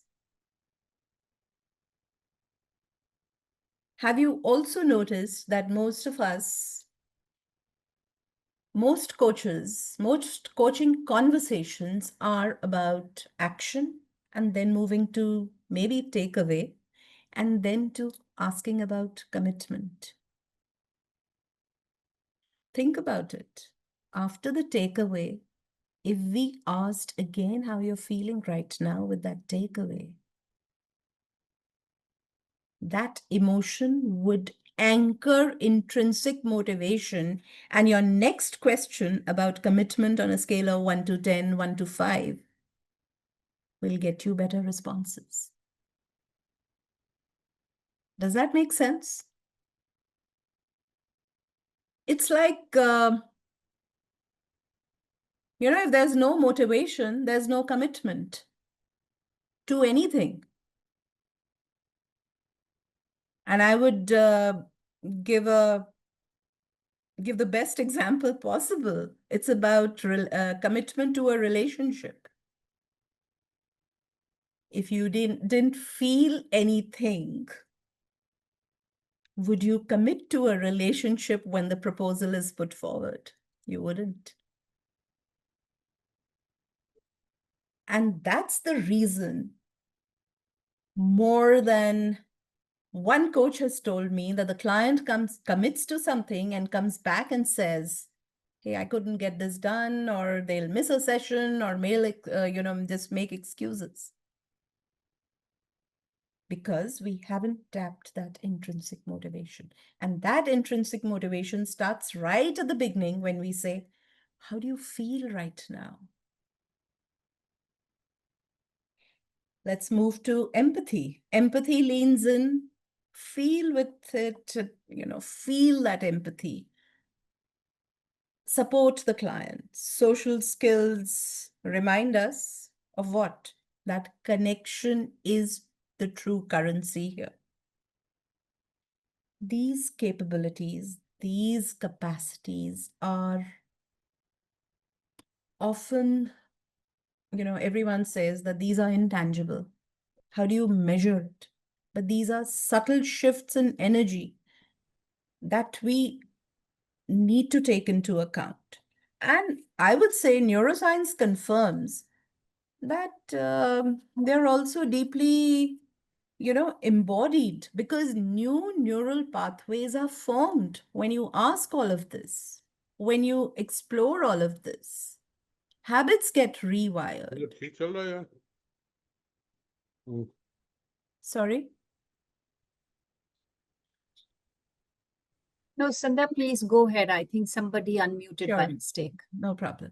Yeah. Leadership evolves not from the outside in, but it is from the inside in, because we, as coaches, we hold space for these shifts. We ask questions about, reflection. We mirror the unseen. We make observations. We stay with the silence long enough for something new to emerge. Not everyone will be open to talking about their emotions, because it's not that they don't want to. Sometimes they are unable to talk about it. So let's explore something that I hold very dear, close to my heart, and something that is totally, I would say, my creation as well. It's a model, and it distills the essence of emotional intelligence into 5 foundational capacities. One is, each one is a petal. I'd urge you to visualize a lotus flower with 5 petals. Each one of these capabilities is a petal that unfolds from the dense layers of self-protection into clarity, into resilience and connection. So we are saying that at the heart of every deep shift lie 5 core elements, and those are the petals of the EQ lotus, as I call it. And this model I designed, the purpose was that I wanted it to be a visual and emotional map for both clients and coaches. Like the lotus, each petal grows from the muddy waters of our conditioning, offering clarity, peace, purpose as we deepen our self-awareness. So the first one, self-awareness. We've heard about that. We've spoken about it. We talk about it. It's the buzzword actually, right? Self-awareness, I would say, is the mirror of the soul. That is the first petal. And I would urge you to imagine standing beside a still lake and seeing your reflection with total honesty. Self-awareness is like that. A clear look without judgment. It doesn't mean you beat yourself for something that you've done or you feel. No. I remember one client once told me that I never realized, he said, how much my fear of judgment was shaping my decisions. We've all seen this, right?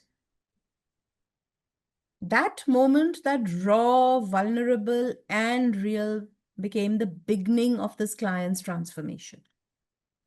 Like I've always said, walk into a large conference room, large cabin for a senior executive.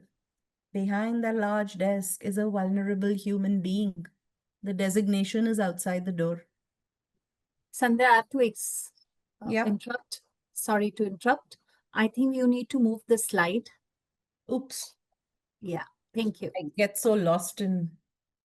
No, but the tools are coming. Sorry. So a client this is what I was saying. And the neuroscience background here is that self-awareness, something that we are talking about so much, it really activates the brain's default mode, helping us to reflect inwards and recognize our emotional patterns. Think, feel, act. What am I thinking? What am I feeling? How am I responding? That is the first exercise that, to understand your patterns. And here's a reflection prompt for all of you. When was the last time you saw yourself clearly, without filters or fear? It's a reflection point. Please feel free to write about it or note it down and think about it. This is not something that can be done in the moment. The other petal is self-regulation, the anchor in a storm. Emotions are waves, right? They come in waves. Self-regulation is learning to ride them, not drown in them. And it is not about suppressing anger or fear. It is about responding. The shift is, rather than reacting, you respond from impulse to intention. That is the real magic. Again, what does regulation do? What is happening inside of us? That regulation actually engages the prefrontal cortex, allowing us to override the amygdala-driven reactivity and make those conscious choices. my effort to connect spirituality, emotional intelligence, not exactly in that order, but emotional intelligence, emotions, spiritualism, spiritual intelligence, and neuroscience is to have scientific reasoning there. And I found the research I did on the chakra system is like you're reading a whole textbook of quantum physics. It's not mumbo jumbo. So my question to you is, what emotion tends to hijack your calm? We are all sitting, right, in a great high life state. One trigger, one emotion, it'll hijack your calm. And how do you meet it? How do you meet that? Let's move to the next one. I would love to see the answers, the responses in chat, but this is long-term reflection, motivation, the inner flame. This isn't just the spark that burns out quickly. It's really the steady, very, very steady glow that comes from purpose. And I'm not talking about external motivation. I'm talking of intrinsic motivation that comes from within. Because when clients connect to this inner flame of purpose, they stop chasing things. They start creating impact. And yes, ultimately achieve what they want to achieve. Their energy becomes focused, meaningful, magnetic. And that's why I went into that whole thing of no commitment without motivation. So ask yourself, what drives you beneath the surface? Is it aligned with who you are becoming? Because purpose without connection can just be performance. So let's explore what drives us from beneath the surface. And then empathy. That's the fourth petal. The bridge between the hearts. It's not about just walking in someone's shoes. It's really feeling the gravel beneath their feet. And that's so required in the corporate world, right? When leaders learn to tune into what's not being said, the workplace becomes human again. Meetings shift from performance reviews to honest conversations without fear. Teams breathe easier. So that empathy is not a good to have soft skill. It's really, it drives business. It drives trust. And yes, empathy, when embodied, actually naturally paves the way for the last petal, where we translate all of this inner awareness into outer action, which is honestly social skills, the art of human connection. What is the metaphor I can use for this? Think of a conductor guiding an orchestra. Each cue, each pause, each gesture, it just creates harmony, right? And so many people participating in that orchestra. So social skills work the same way. Whether resolving conflict for your client, inspiring action, or giving feedback, leaders with strong social intelligence build trust, not tension. And yes, the beautiful hormone oxytocin is that bonding hormone, increases when we engage in trust-building behaviors.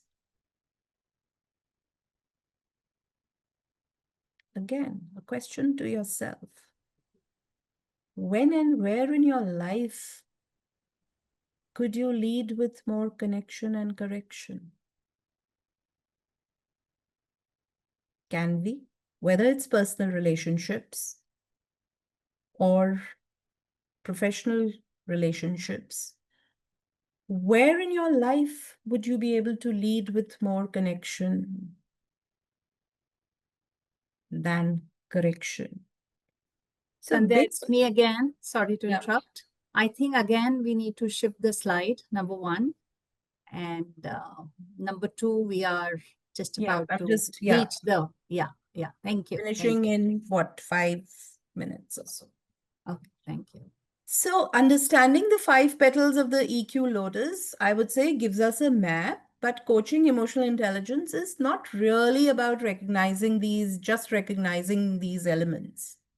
Let me give you one little framework, another framework that I use.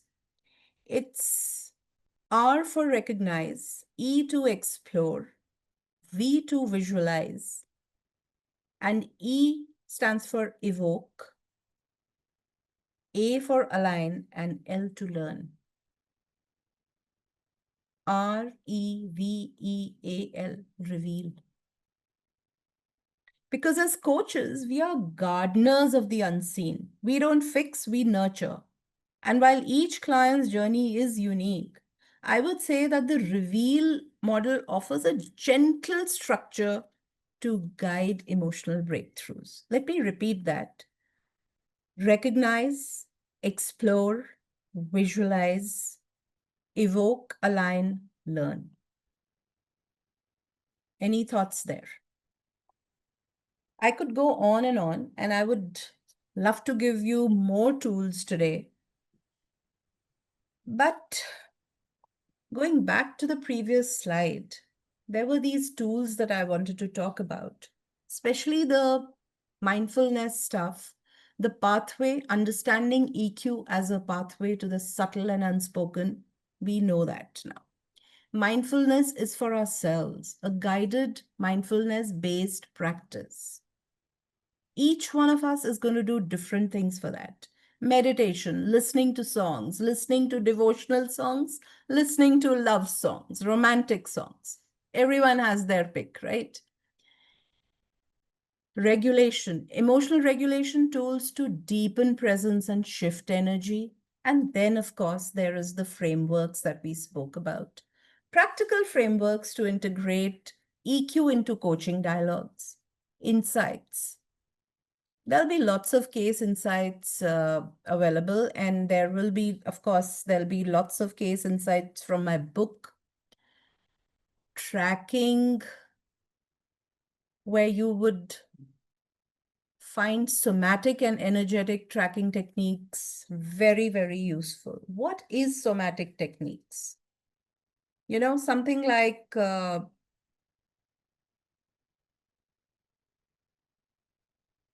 inviting the client to tune into their body's signal. A clenched jaw, tight shoulders. It could be a fluttering heartbeat. The body really knows before the mind catches up. You'll feel it somewhere. And the body tells the truth. Help your client identify that. If they are unable to talk about the emotion, name it. They may not be able to name it, but they'll feel, what am I feeling? I'm feeling lower back pain, something, muscles clenched, or whatever it is. Sweating of the palms. The body tells the truth before the mind catches up, and yes, I would say use it. And I'd conclude it with another verse here. I would have loved to go on, but it's not possible. Lots has been said, and there's heaps to process today. The real heart of it is EQ isn't about being nice. It's about being awake. It's not about control. It's about clarity. And it's not something we teach. We make that mistake of teaching our clients about emotional intelligence. It's not something we teach. It's something we embody and invite others into. So when we as coaches nurture emotional intelligence in our clients, we are not just shaping behavior, we are reshaping perception itself, perception of the coaching process, perception of what coaches do and can do and how deep they can go. We are actually shifting the very lens through which they see others, make decisions, meet the world, and all of that. Because this is really the heart of coaching the intangible. It is what makes change last and what makes it real. Because the deepest shifts, I would say, are rarely loud. They arrive in stillness, they arrive in presence, and they arrive when we listen to our whole being. Thank you. I think I went 2 minutes above the hour. Thank you so much, Sandhya. We are really looking forward to your book. I think you will be capturing all this in your book. And also, we want to know whether you'll be sharing the deck with all of us or not. Yes, we will. Yes, absolutely. This would have gotten recorded and absolutely, anytime. Okay, thank you so much. I think we learned a lot, different shifts we had since morning. It's been a long day. Thank you so much, everyone. Back to Mumbai team. Thank you, Seema. Thank you, Sandhya. And thank you so much for sharing your journey too. And of course, our journey from to emotional mastery and refining our craft. Thank you, Seema, for anchoring this section. Ladies and gentlemen, Seema is Director Education for the ICF Delhi Chapter. We now move to the last section is the putting together the feedback. So there is a link that's already published on the group. Nandini, if you can publish it again. And while you do that, of course, Sandhya, Sandhya, we have a small token of appreciation from our side. Nandini, if you can please put it up. And Can I request Sandhya to stop sharing her? Yeah. We'll be sending this to you, Sandhya. Thank you, Sandhya. Thank you so much. Thank you. Oh, beautiful. Thank you so Thank much, you so Sandhya. much. With that, we can move to the last piece of our conversation today. Dexter, over to you for the vote of thanks. Thank you, everybody. Thank you, Sandhya, for this session. Pleasure.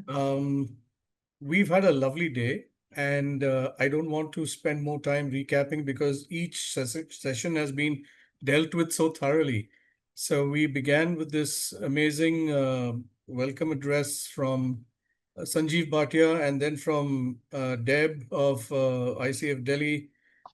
Beautiful words, resonant right across everything that we've done today. So it was wonderful to get that kind of heads up right at the start of what this is going to be like. We're very grateful to both the presidents for presiding. And we are thankful to our keynote speaker from the corporate world, Burzan Shahana. We're very happy to have had Meera, who came with that highly electrifying session. And then, Aniket took grief through its spaces, sobered us up a lot, made us think and reflect on what really grief is all about, and answered some really difficult questions about grief that all of us needed to know and ask. And we've finally had this marvelous session where we have actually heard from Sandhya about coaching the intangible, which is, she mentioned, coached beneath the surface with EQ. It's a bridge between knowing and becoming. And then the 6 key highlights, which is about pathway, mindfulness, regulation, frameworks, insight, and tracking. Thank you for putting all that down for us. We are really grateful to everybody who's made this happen. We have a few certificates of appreciation. The first one goes to ICF Delhi chapter, and that is from all of us to say thank you for being a wonderful collaborator. So I may ask Nandini to just show that certificate, please. And we also have a certificate for Sandeep Kalra, who initiated the collaboration between Mumbai and Delhi. But first, the certificate to Delhi. Sometimes you need evidence of appreciation, and that's why these certificates. It's not good enough to say, but to put it down. Okay, Nandini, I think you are trying to get that up on screen. Yeah, actually, I had a network issue, so suddenly I just Okay. yeah.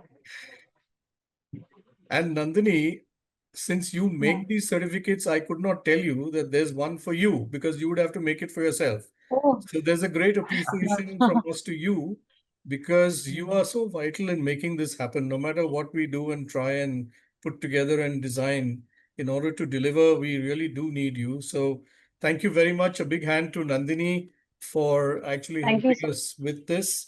And now that you know that you're much. getting a certificate, you can make one for yourself. Thank you so much, Dexter. Dexter, I think my system was an issue, so I just missed Okay. that part. So All right. you want me to display the The Delhi the certificate of Yeah, appreciation. yeah. Are you able to? Yes.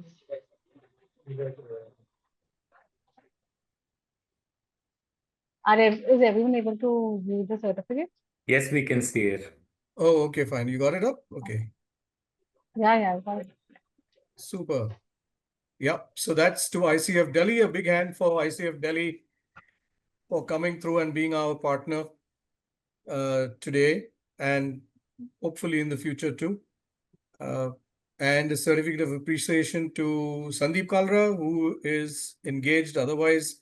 And I know his soul is probably here because it was like tearing him away from something that, he initiated. So very difficult to separate a parent from the child. But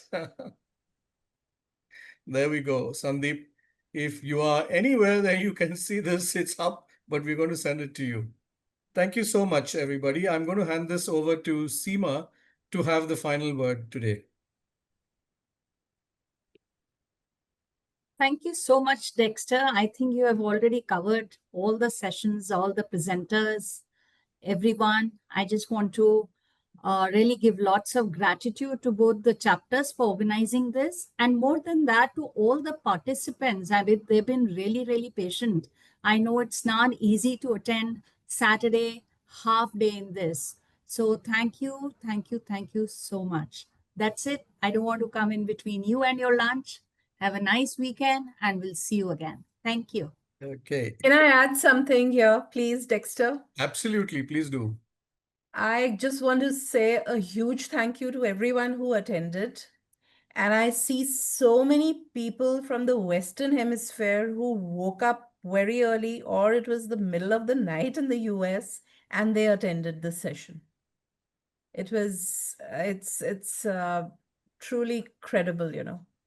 Thank you to everyone.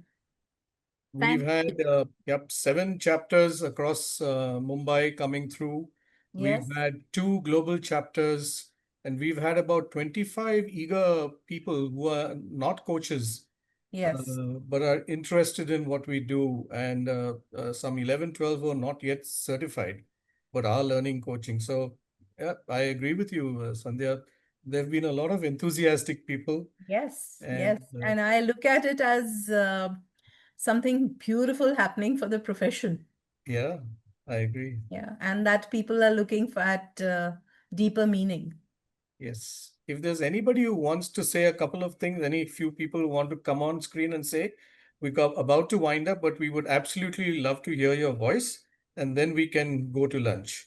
I have just 2 lines to say that yes, for the organizers starting from Mumbai, who took the baton of having once a month session like this, started off with 1 day in person, and in between half day workshop in person. The rest all are been virtual like this. Consistently having every month. You all know that is not a joke, but I think they took the baton. This time was the first time when Delhi was collaborated with. Of course, we have announced 10 chapters. So I hope to see all chapters one by one coming up in collaboration with with Mumbai, and of course, maybe Delhi as well. And coming back to all the team, the managing committee behind the scene who who are here on the screen, not on the screen. Everyone has been has contributed to the extent that as a president, I feel very relaxed. I don't have to do anything, and the things flows the way you have seen it here. So once again, thank you to all of you. Thank you to the people at Delhi who have spoken, who have not spoken, but worked behind. Thank you to each one of you, the team behind. Thanks a ton. See you again. But yes, anybody who wants to contribute, please come on the screen. I'm going to keep shut now. Thank you. No, thanks to the Thank you, organizers. Sanjeev. Thanks a lot to the organizers. Yeah. Thank you Thank so much. A beautiful session. Yeah. A lot of content and deep dive. Yeah. And my compliments to your marketing and communications, because to get more than 90 people in one virtual session is no joke. I mean, everyone who was involved in promoting this session should take this, as a compliment. Thank It's you. an achievement. Thank you. On behalf of both the Thank chapters, you. I thank you. That's a great observation and compliment. Thanks, Sanjeev. Thanks, Dexter. Thanks, everyone. Yeah. Yeah. Thank you, Sanjeev and Dexter, for steering all the conversations and discussions. And as I said in my comments, it was a good beginning to a Saturday morning. Yeah. And as you rightly said, time to head out for lunch, possibly some chilled beer. Yeah.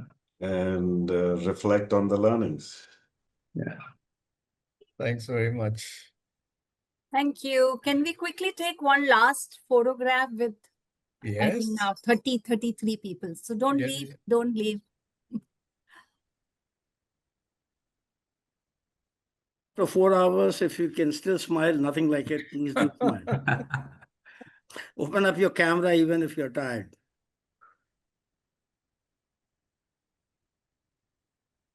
Yeah. So cameras are opening up. Okay. I've got to. Thank you, everybody. Thank you, Anne. Thank you, everyone. Have a Thank nice you. weekend. Bye-bye. Thank you. Bye-bye. Everyone, take care. Bye-bye.